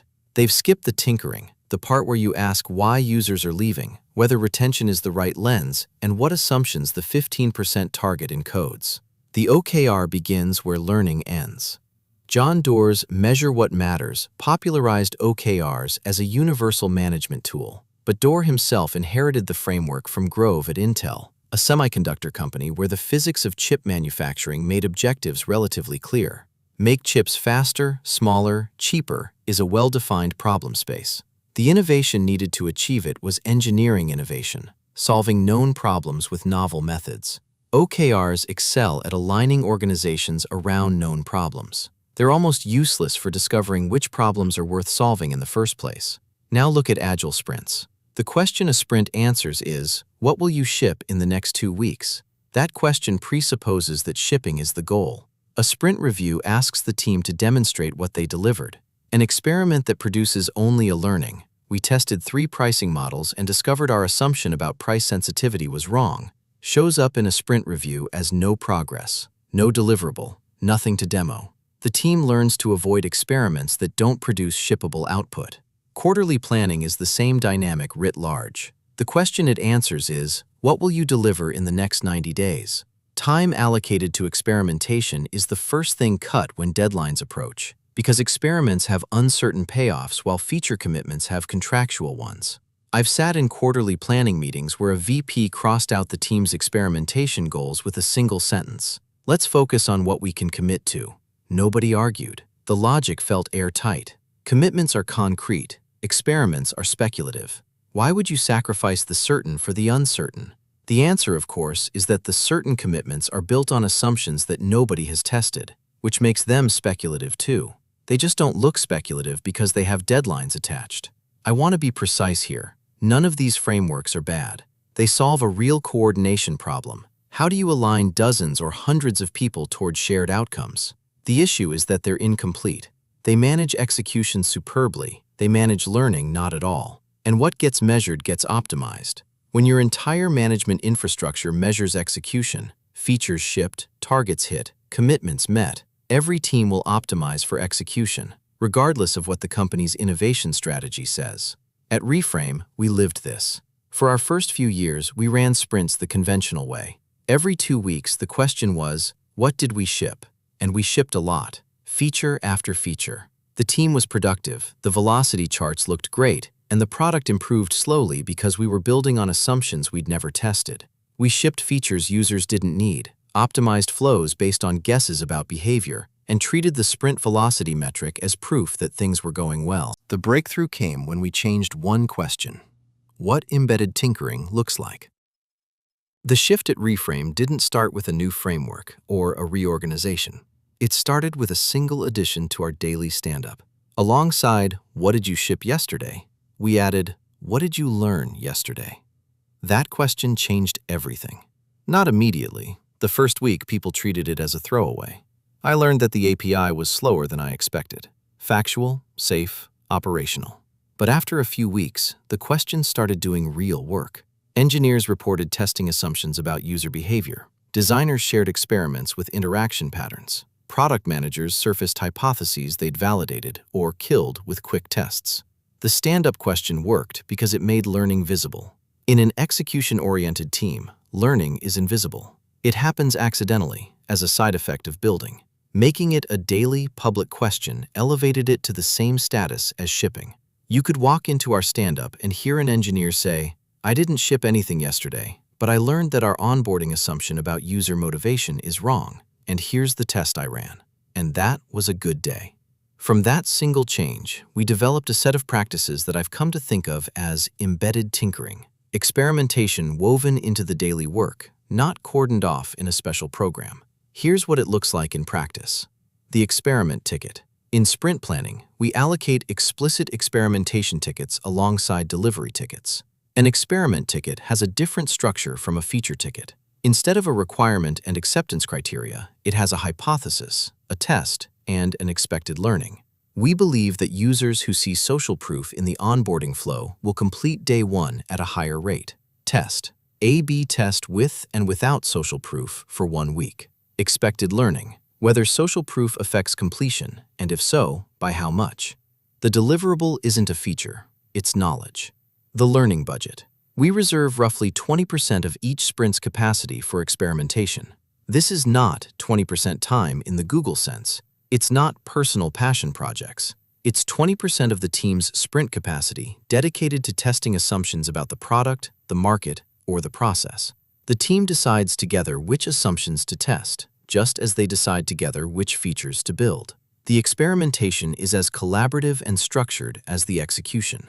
The distinction between a learning budget and 20% time is critical. 20% time says, go explore whatever interests you personally on top of your real responsibilities. A learning budget says, this is 20% of the team's real responsibilities. The first treats experimentation as a perk. The second treats it as a strategic function. When the learning budget is part of the sprint commitment, not separate from it, it can't be quietly reclaimed by deadlines, because it is the deadline. It's what the team committed to deliver. They committed to learn. The post-experiment review. Separate from the sprint retrospective, we hold a brief review specifically for that sprint's experiments. What did we hypothesize? What did we learn? What does this change about our next sprint? This review is where the learning feeds back into the execution. An experiment that kills an assumption directly changes the next sprint's priorities. The feedback loop between learning and building is tight, not separated by quarterly planning cycles. These aren't revolutionary ideas. What makes them work is that they're embedded in the existing workflow. The experiment ticket lives in the same backlog as the feature ticket. The learning budget comes from the same sprint capacity as the delivery budget. The post-experiment review happens in the same meeting cadence as the retrospective. There's no separate process, no separate team, no innovation lab. Tinkering is the work. And here's the result that surprises people. Embedding experimentation didn't reduce our execution speed. It increased it. Not because we shipped more features, but because we stopped shipping the wrong ones. When you test assumptions before you build, you catch bad bets early. The features you do build are grounded in evidence, not guesses. We found that our sprints with the most experiments consistently preceded our biggest product improvements, a pattern I mentioned in Chapter 2. The weeks with the most features shipped correlated with nothing. Amazon's working backwards process, documented by Colin Breyer and Bill Carr in Working Backwards, is embedded tinkering in disguise. Before building anything, teams write the press release for the finished product. They write the FAQ. They write the customer experience, all before a single line of code. The press release is a hypothesis about what the customer wants, stress-tested through the discipline of writing. If the team can't articulate why anyone would care, the product isn't worth building, and they've learned that before any engineering investment, not after. The experiment is cheap, the feedback is fast, and the whole thing is integrated into the normal development process. No innovation lab required. The difference between Amazon's approach and innovation theater is structural. The press release isn't a side process for a special team. It's the first step for every team, for every product. It's embedded. What leaders actually have to do. You can install every practice I just described, experiment tickets, learning budgets, stand-up questions, and they will fail if the leader doesn't change. Here's why. Teams read reward structures, not stated values. If a leader says we value experimentation, but only promotes people who hit predictable targets, the team will optimize for predictable targets. If a leader celebrates shipped features in all-hands meetings, but never mentions what the team learned, the team will optimize for shipping. The practices are the scaffolding, but the leader is the load-bearing wall. The most important thing a leader does is go first. Share your own experiments, including the failures, publicly. When I started sharing my wrong hypotheses with the Reframe team, two things happened. First, the psychological cost of being wrong dropped. If the CEO is publicly saying, I thought X, I tested it, I was wrong, here's what I learned, then no one else needs to pretend they're always right. Second, the team saw what a good experiment looks like. Not a polished result, but a clear hypothesis, a cheap test, and an honest reading of the outcome. The second thing is the question you ask first. In every stand-up, every sprint review, every planning meeting, ask, what did we learn before, what did we ship? The order matters. The first question signals what you value most. If you ask about shipping first, learning is an afterthought. If you ask about learning first, shipping becomes the means, not the end. The third is protection. The organization's gravitational pull toward pure execution is relentless. Deadlines tighten, stakeholders want commitments, board decks need numbers. Every quarter, there will be pressure to cut the learning budget and reallocate it to delivery. The leader's job is to protect that capacity, not because experimentation is nice to have, but because it's the source of the organization's strategic intelligence. A team that only executes is flying blind. They're efficient, but they have no idea if they're efficient in the right direction.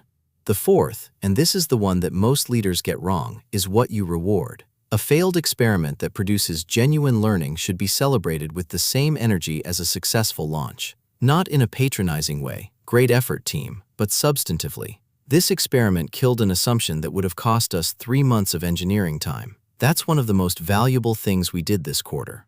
When the team sees that learning is rewarded as concretely as execution, they'll optimize for learning. I've watched leaders who do all 4 of these things transform teams in a matter of months. And the transformation has a specific signature. Team members start running experiments that nobody asked them to run. They start questioning assumptions that used to be invisible. They start treating, "I was wrong about this," as useful information rather than a confession. The culture shifts because the incentive shifted. And the incentive shifted because the leader's behavior shifted. I've also watched leaders who adopt the practices without changing their own behavior. Those teams revert within weeks. The experiment tickets get quietly deprioritized. The learning budget gets rated for delivery. The stand-up question becomes perfunctory. The practices die because they were never alive. They were process without conviction. You can't install a tinkering culture through a memo. You can only demonstrate it through behavior. And the person whose behavior matters most is the one with the most power. The real shift. Everything I've described in this chapter, the diagnosis of innovation theater, the critique of execution frameworks, the embedded tinkering practices, the leader's role, comes down to a single reorientation. It's the same shift I described at the individual level in Chapter 8, scaled to the organization. The unit of progress is not output, it's learning. This isn't a motivational slogan. It's a structural claim about what makes organizations effective in a world where the cost of experimentation has collapsed. When experiments were expensive, output was a reasonable proxy for progress. You couldn't afford to learn through testing, so you learned through building, and output was the evidence that learning had occurred. But when experiments are cheap, output stops being the best proxy. You can learn faster through targeted experiments than through shipping and watching what happens. Output becomes a lagging indicator. Learning is the leading one. An organization that measures its weeks in features shipped is an execution organization. An organization that measures its weeks in assumptions tested is a tinkering organization. The features still get shipped, more effectively in fact, because they're grounded in evidence. But the fundamental orientation is different. The question isn't, how much did we build? It's, how much do we know now that we didn't know 2 weeks ago? This matters more now than it would have 5 years ago, and the reason is the cost collapse we covered in Chapter 4. When experiments were expensive, when testing an assumption required building a full prototype and running a 6-month pilot, it made sense to allocate most of your capacity to execution and squeeze experimentation into a small, protected corner. The cost structure justified the execution-heavy ratio. That cost structure is gone.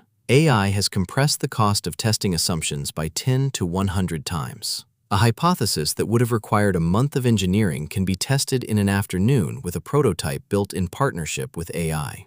The optimal ratio between execution and experimentation has inverted, and most organizations haven't noticed. They're still running 80% execution, 20% experimentation, if that, using management frameworks designed for a world where experiments were expensive. They're optimizing for a cost structure that no longer exists. The organizations that figure this out first will compound their advantage the same way individuals do. 52 weeks of embedded experimentation, assumption testing woven into every sprint, every stand-up, every planning cycle. produces an organization that knows its customers, its market, and its own capabilities with a depth that no amount of execution can match. The organizations that don't figure it out will keep shipping features into a fog, hoping that volume compensates for direction. Innovation isn't a department, it's a verb, and it conjugates in every meeting, every sprint, every stand-up, or it conjugates nowhere at all. When this shift scales beyond individuals and teams, to industries, to the economy, to the basic architecture of careers and credentials, the implications are more radical than a management chapter can contain. What does work itself look like when the unit of value is learning, not output? That's where we go next. Illustrations. Engeded Tinkering Sprint. Demost Inversion Rate. Chapter 10. What Work Looks Like in 2030. The most important chart in business right now is one almost nobody talks about.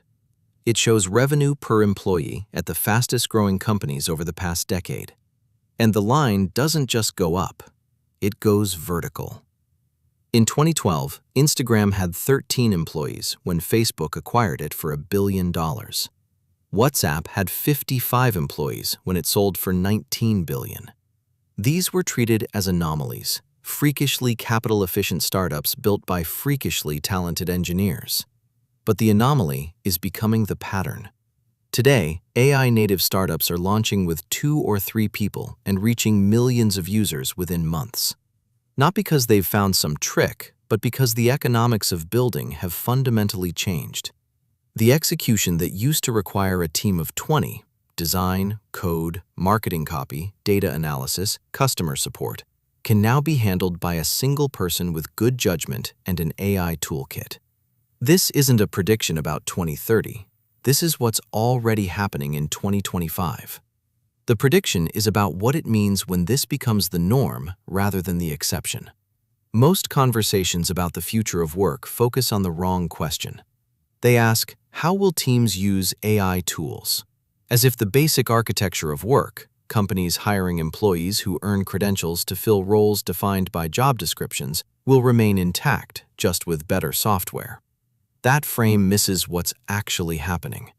The architecture itself is changing, not incrementally, structurally. The 9 chapters before this one built an argument. Execution is being commoditized, Chapter 2. Tinkering is the irreplaceable mode of knowing, Chapter 3. The cost of experimentation has collapsed, Chapter 4. And the people who use AI to sharpen their thinking rather than replace it will compound their advantage, Chapter 5. If you follow those arguments to their logical endpoints, you arrive at 4 predictions about what work looks like by the end of this decade. None of them are about robots. All of them are about people. The solo tinkerer economy. Here's what the collapse of execution costs actually produces. A world where the minimum viable team is 1. For most of economic history, building anything required coordination. You needed designers and developers and marketers and salespeople and accountants and managers to coordinate them all.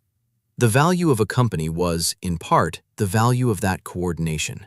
The ability to get many people pulling in the same direction.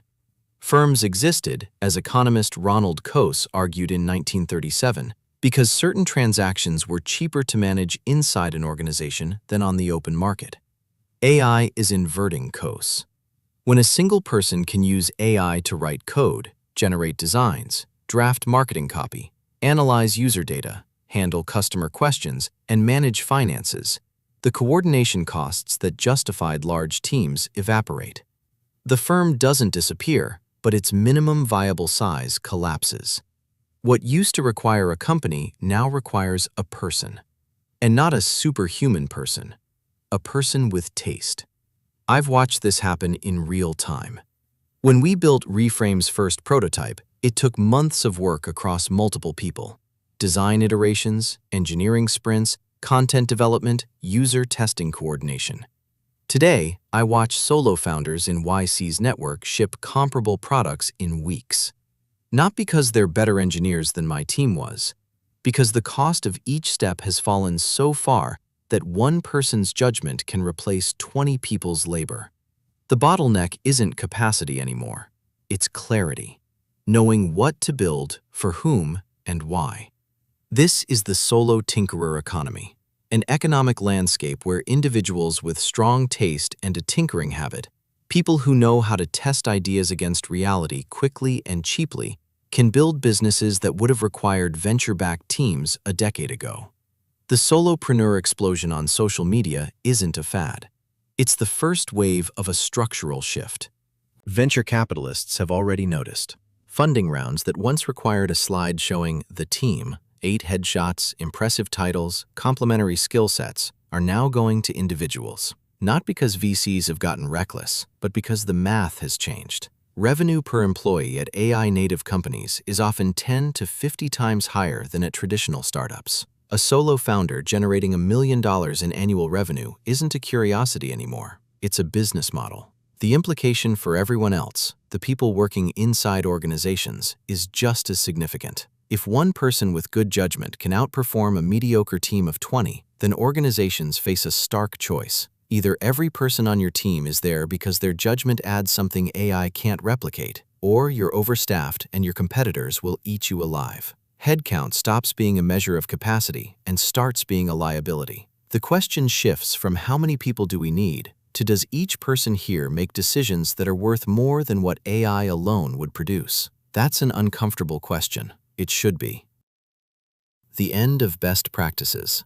For the past several decades, entire industries have been built on the concept of the best practice. Consulting firms package them. Business schools teach them. Management books catalog them. The underlying assumption is sensible. Someone has already figured out what works, so learn from them and replicate it. That assumption requires a stable environment. The practice was developed through experience, documented, refined, shared, and by the time you adopt it, the conditions that made it effective are still roughly the same. Best practices work when the world changes slowly enough that yesterday's lessons apply to tomorrow's problems. The world no longer changes that slowly. Consider marketing. SEO strategies that were state-of-the-art in early 2024 were obsolete by mid-2025, not because they were bad strategies, but because the search landscape shifted underneath them. Google's AI overviews changed how users interacted with search results. Social platforms altered their algorithms. New content formats emerged and saturated. The best practice had a shelf life of months, and it was shrinking. Or consider software development. The playbook for building a SaaS product, agile sprints, 2-week cycles, gradual feature rollout, A/B testing at scale, was refined over 2 decades of hard-won experience. It was a genuine best practice. And it's increasingly irrelevant in a world where a solo builder can ship a functional product in a weekend and iterate based on real user feedback before a traditional team has finished sprint planning. This is the mechanism. Best practices encode what worked, and what worked assumes the conditions that produced the result haven't changed. When AI is compressing the cycle time of entire industries, when the gap between new tool and widespread adoption has shrunk from years to months, the conditions change faster than any practice can be documented and disseminated. By the time a best practice reaches the pages of a management book, it's describing a world that no longer exists. Remember the epistemological framework from Chapter 3. Authority is one of 3 ways of knowing, and in a stable environment, it works well. Your mentor's advice is sound because she operated in the same conditions you face. The consultant's playbook is reliable because the industry hasn't shifted since the playbook was written. But when conditions are in flux, authority degrades. The advice isn't wrong, it's expired. And expiration is now measured in months, not decades. What replaces best practices? The meta practice. The practice of finding practices, testing, adapting, discarding, testing again. In other words, tinkering. Not tinkering as a last resort when the playbook fails, tinkering as the default mode, because the playbook's expiration date is now shorter than the time it takes to implement it. The organizations that will thrive aren't the ones with the best playbooks. They're the ones that can generate new playbooks faster than the old ones expire. And the individuals who will thrive aren't the ones who've mastered the most frameworks. They're the ones who can build new frameworks from direct contact with a changing reality. This has a specific implication for how you spend your learning time. An hour spent studying someone else's documented best practice is increasingly less valuable than an hour spent running your own experiment. Not because learning from others is useless, authority is still a valid input, but because the ratio has shifted. When the world was stable, you could get by on 80% authority and 20% experimentation. When the world is churning, you need the inverse. Taste as the ultimate differentiator. Here is a question that will define careers by the end of this decade. When anyone can produce competent work, what makes some work extraordinary? The answer is taste. And taste is about to become the scarcest, most valuable resource in the economy. Taste sounds soft, a word for interior decorators and wine enthusiasts, not a serious economic concept. But taste, the developed capacity to distinguish the excellent from the merely competent, to know which of 1,000 options is the one that matters, is precisely the human faculty that AI makes more valuable, not less. Think about what AI actually does well. It generates options. It produces competent text, serviceable design, functional code, adequate analysis. Give it a clear prompt and it will deliver output that meets the specifications. What it cannot do, what it structurally cannot do, is tell you whether the output is right. Not right in the sense of technically correct, but right in the sense of resonant, surprising, true to the problem, worthy of a human being's attention. That judgment requires having lived inside a domain, having made things and watched them succeed or fail, having developed an internal sense of quality that isn't reducible to a checklist. AI can produce 1,000 variations of a product page. Taste tells you which one will actually convert. AI can generate 50 strategic options for entering a market.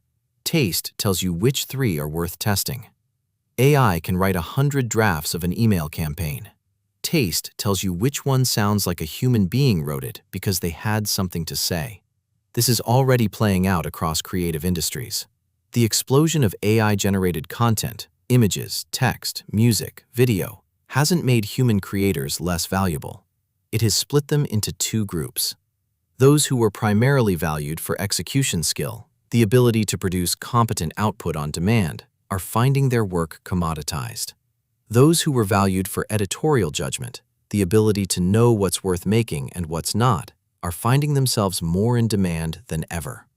The curator, the editor, the creative director, the person who can look at a wall of options and point to the one that matters, that person has become the bottleneck. And here's the connection to everything this book has argued. Taste is developed through tinkering. You don't study your way to taste. You don't read enough articles about design or attend enough conferences about product strategy and arrive at good judgment. Taste is built through the repeated cycle of making something, putting it in front of reality, watching what happens, and updating your internal model of what works. It is the accumulated residue of thousands of experiments, most of them small, most of them forgotten, but all of them contributing to a calibration of judgment that no amount of theoretical knowledge can replicate. At Reframe, I've watched this distinction play out on our own team. The people who develop the sharpest product instincts aren't the ones who read the most product blogs or attended the most design sprints. They're the ones who shipped the most experiments, paid attention to the results, and let those results refine their sense of what works. Their taste was forged in contact with reality, which is exactly what Chapter 3 would predict. This creates an interesting paradox. In a world flooded with AI-generated competence, the most valuable skill is one that AI cannot generate and that credentials cannot certify. Taste lives in the gap between what is technically correct and what is genuinely good. No degree program teaches it. No certification proves you have it. The only evidence of taste is a track record of having made things that worked, a portfolio of judgments that turned out to be right. Which brings us to the final prediction. The credential collapse. Degrees, certifications, and credentials exist because of an information problem. When a company hires someone, they can't directly observe the candidate's judgment, taste, or ability to learn, so they use proxies. A degree from a good university signals that this person can absorb complex information, follow instructions, meet deadlines, and produce predictable output. A professional certification signals that this person has been trained in the standard practices of a field. These are execution signals, proof that you can do what's expected. When execution is the bottleneck, execution signals are valuable. When execution is commoditized, the signals lose their meaning.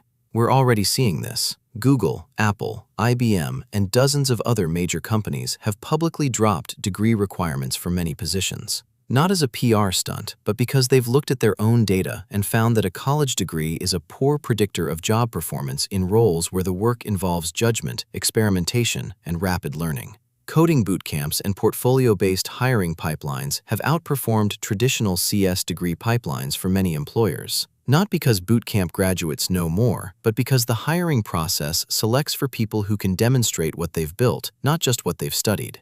The build in public movement that has exploded across tech and creative communities is the early signal of what comes next. People are documenting their experiments, sharing their learning processes, and building public portfolios of tested ideas, not because it's a clever personal branding strategy, but because it is a more honest and more useful signal of their capabilities than any credential can provide. When a hiring manager can see your GitHub history, your shipped experiments, your public reasoning about what worked and what didn't, they're looking at direct evidence of your judgment, not a proxy for it.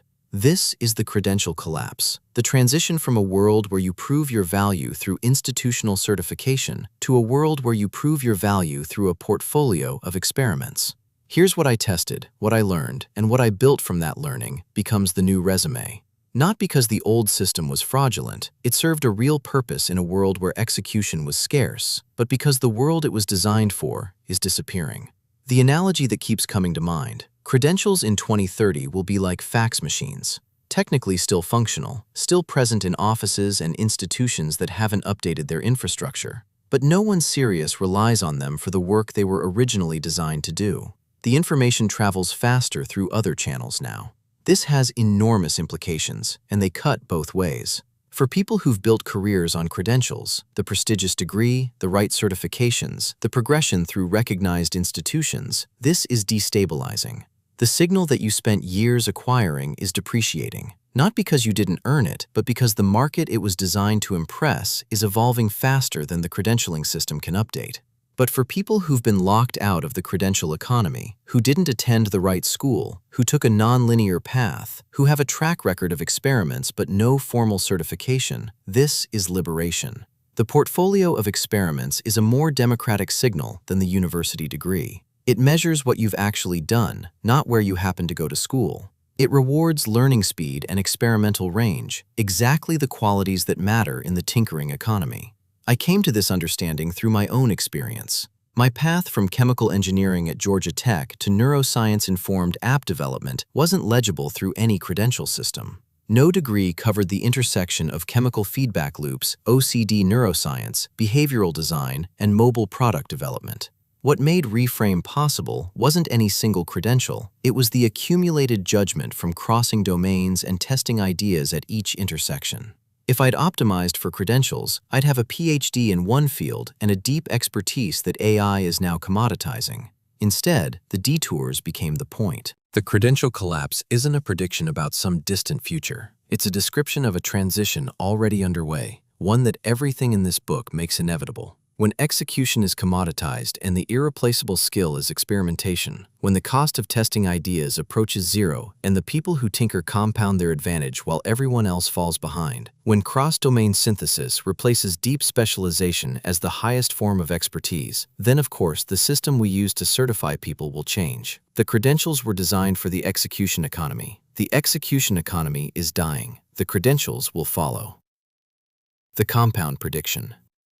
These four shifts, the solo tinkerer economy, the end of best practices, taste as the differentiator, the credential collapse, aren't independent. They reinforce each other, and their convergence produces something bigger than any one prediction alone.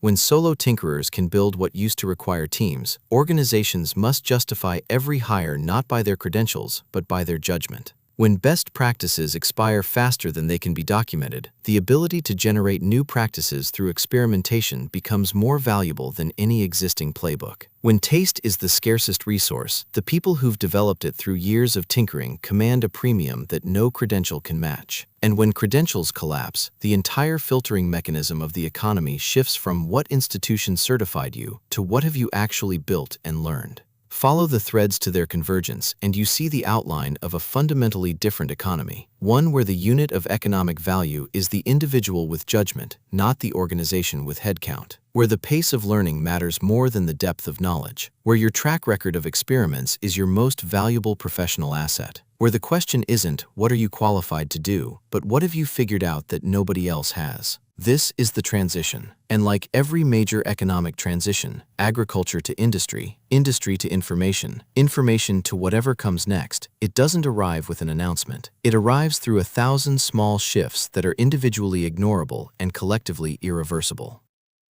The solo founder who builds $1 million company. The marketing team that stops following playbooks and starts running daily experiments. The hiring manager who stops asking about degrees and starts asking for portfolios. The professional who realizes that the most important thing they did last year wasn't the work they shipped, it was the assumptions they tested.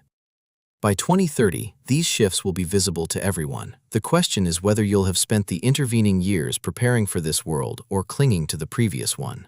There is a strong temptation to read these predictions as career advice. Update your LinkedIn, build a portfolio, learn to use AI tools. And those are fine tactical responses, but they miss the deeper point. If the solo tinkerer economy is real, and best practices are dying, and taste is the ultimate differentiator, and credentials are collapsing, then what's being described isn't a career adjustment, it's a philosophical reorientation. A different answer to the question, what does it mean to do valuable work? For the past century, the answer was, master a domain, earn the credentials, execute reliably, climb the ladder. That answer is expiring. The emerging answer is, stay in contact with reality, test everything, develop judgment through direct experimentation, and let your portfolio of discoveries speak for itself. That answer doesn't fit on a resume. It doesn't map to a job title. It's less a career strategy than a way of being in the world, a set of commitments about how you relate to uncertainty, to knowledge, to the gap between what you believe and what is true. It is, in other words, a manifesto. Illustrations. Research's compound prediction. If you make a centiquet to clickly different city, for the support of the day, the compound prediction of an artican city is to make a linked in the fact for mean. If you will had a different for it, with the many time of joinus creditor, you might be done. If you needed extremely, the belding sibyl agensers, predistingly inverta pretexes, and of course, you may despide them to clickly different. If you live it in also prediction, you might be different work. It makes it just something too, the one for me that you might fall away. If you can see the clickly different work, will piece the related to it, the suggestedly deserve this family. From attention tings will delivered the city for building Sibyl. Chapter 11. The Manifesto. A manifesto is a compass, not a map.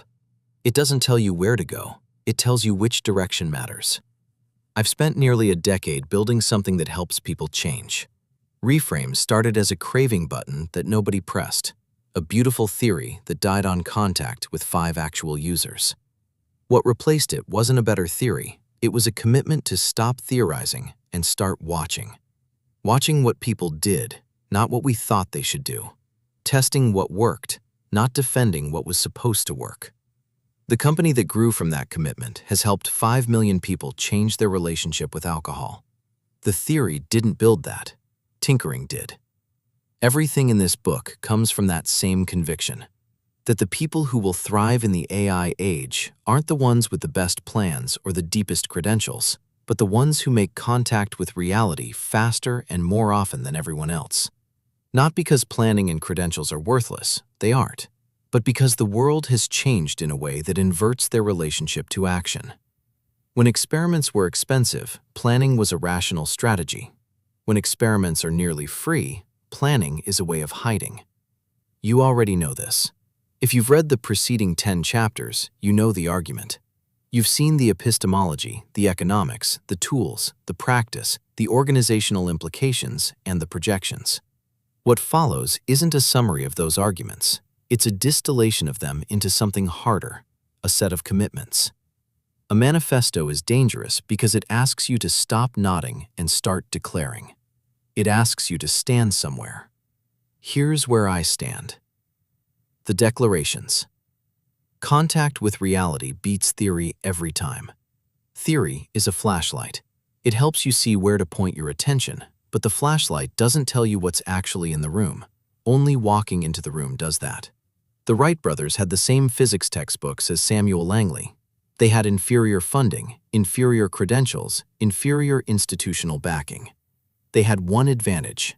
They built a wind tunnel and tested their assumptions against moving air instead of trusting the published tables. Langley trusted the tables. His machine crashed into the Potomac. The Wrights flew. Every field has its Potomac moments, the places where sophisticated reasoning, untested, runs straight into the river. The pharmaceutical industry spent 2 decades believing rational drug design would replace screening. It didn't. The best drugs still come from tinkering at industrial scale. The most important breakthroughs in the history of science didn't arrive through deduction. They arrived through someone who was paying attention to something unexpected, something that shouldn't have happened according to the theory. Contact with reality is not anti-intellectual. It is the most intellectual thing you can do. It's the moment you stop asking what should be true and start asking what is true, and then accept the answer, even when it humiliates your best idea. Your reluctance to experiment was installed, not inherited. Uninstall it. You didn't come into this world cautious. You came in grabbing, tasting, dropping things off high chairs to see what would happen. Then you spent 17 years in classrooms that rewarded you for giving the expected answer. Then a decade in organizations that promoted you for predictable output.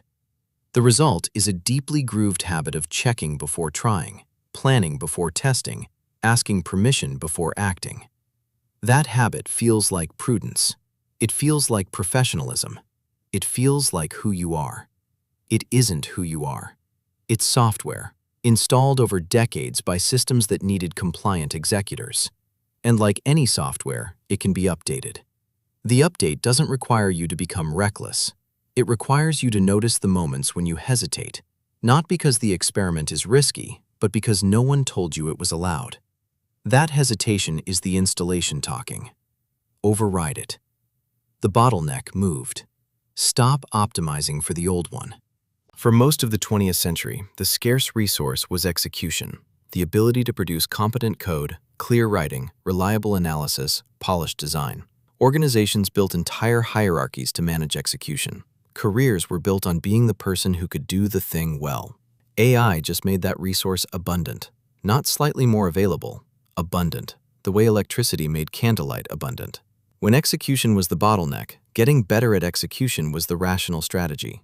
Now that discovery is the bottleneck, figuring out what to build, what to write, what problem is actually worth solving, optimizing for execution is like getting faster at hand-copying manuscripts after the printing press arrived.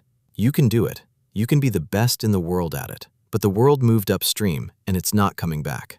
A mediocre plan tested today is worth more than a perfect plan theorized next month. This sounds like an argument against rigor. It's the opposite. When experiments cost 6 figures and 6 months, planning was rigor, the responsible way to avoid wasting resources. Now that experiments cost $40 and 4 hours, overplanning is the waste. The person who ran 3 rough tests this week knows more than the person who spent 3 weeks perfecting a deck about what they're going to test someday. Planning feels productive because it feels like thinking, but planning is, at bottom, a form of guessing. Guessing with discipline, guessing with frameworks, guessing with post-it notes on whiteboards, but guessing. An experiment replaces guessing with knowing. When the cost of knowing drops by 100-fold, the rational allocation flips. Less time planning what might work, more time discovering what does. AI is a tool for expanding human curiosity, not replacing it. The most consequential choice you'll make about AI has nothing to do with which model you use or how well you prompt it. It's whether you use it to do your thinking or to sharpen your thinking. The difference looks small. It's a chasm. When you hand AI a blank page and say, "Write me a strategy," you are outsourcing cognition. When you hand it your strategy and say, "Find the holes," you are building cognition. The first approach makes you faster today and weaker tomorrow. The second makes you slower today and irreplaceable over time. This isn't a philosophical distinction, it's a neurological one. The London cab drivers who navigated by memory grew measurably larger hippocampi. The ones who switched to GPS saw that growth reverse. What you delegate, you lose. What you exercise against resistance, you strengthen. AI is either the GPS or the city streets. You choose. Depth is commoditized. Range is the new moat.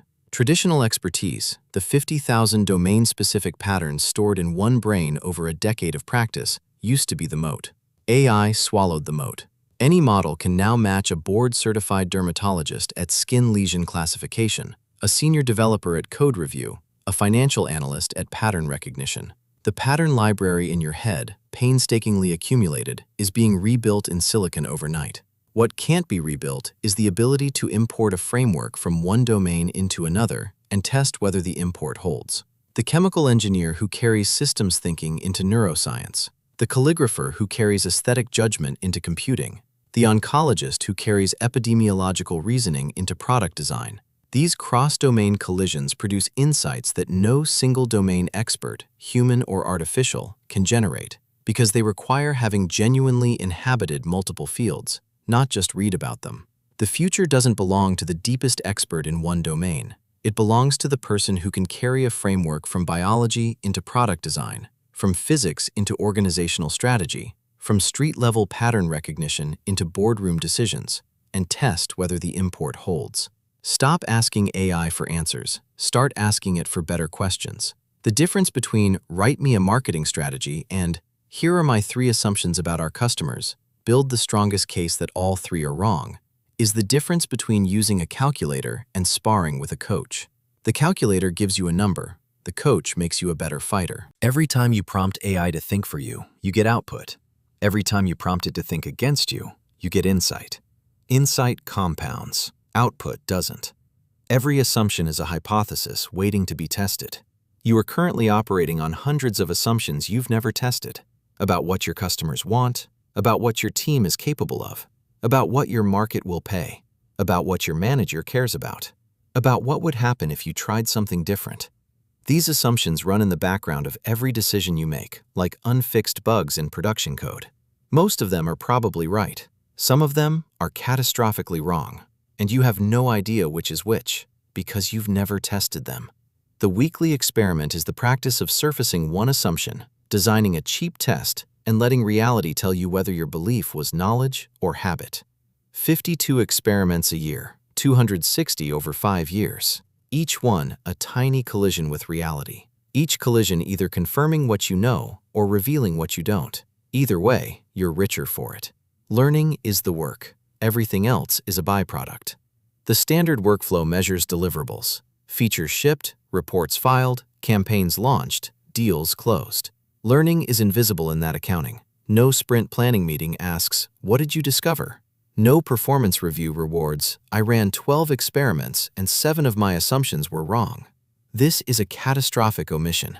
In a world where execution is abundant, the only durable advantage is the rate at which you learn. The features you ship are the output of learning. The deals you close are the output of understanding. But organizations measure the outputs and ignore the process that creates them, like measuring the fruit and ignoring the root system. Shift the unit. The question isn't, "What did I ship this week?" The question is, "What do I know on Friday that I didn't know on Monday?"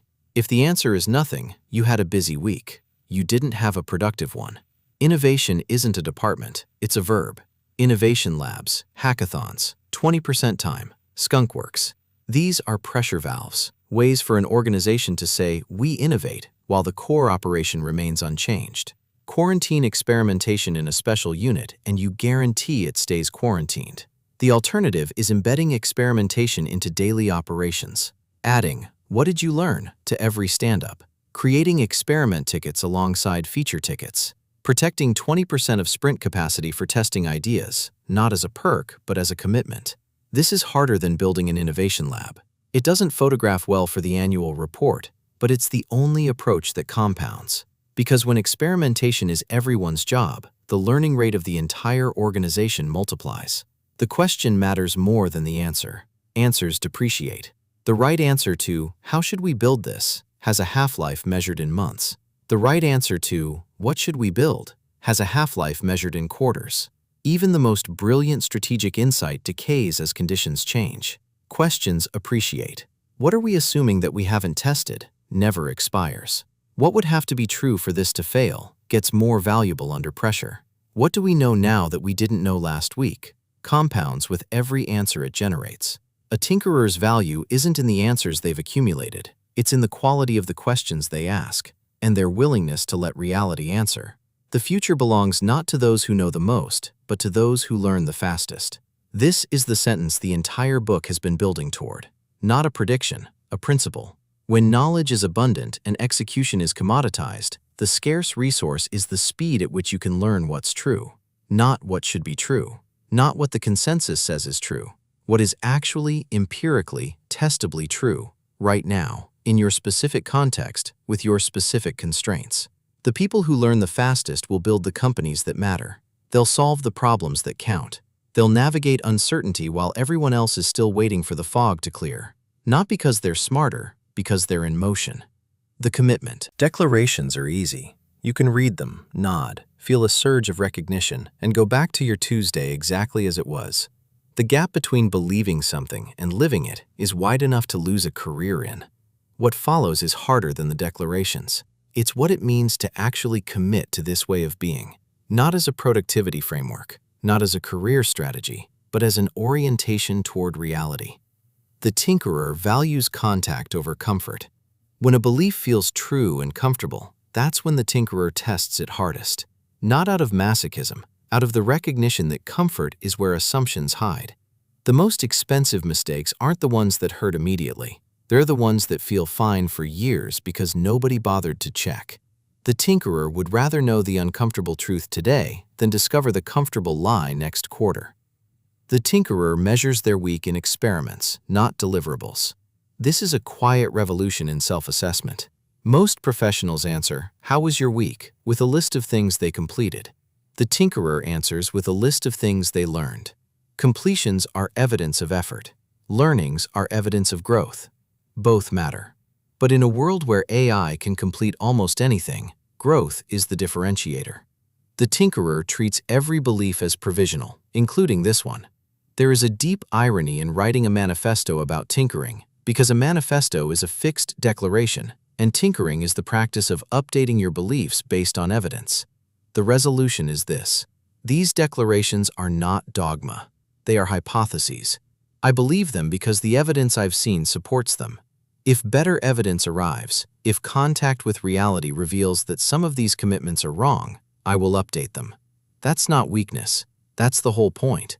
A tinkerer who clings to their manifesto in the face of contradictory evidence has already stopped tinkering. The tinkerer doesn't fear being wrong. They fear being wrong for a long time without knowing it. Being wrong is information. Being wrong and knowing it is the beginning of being right.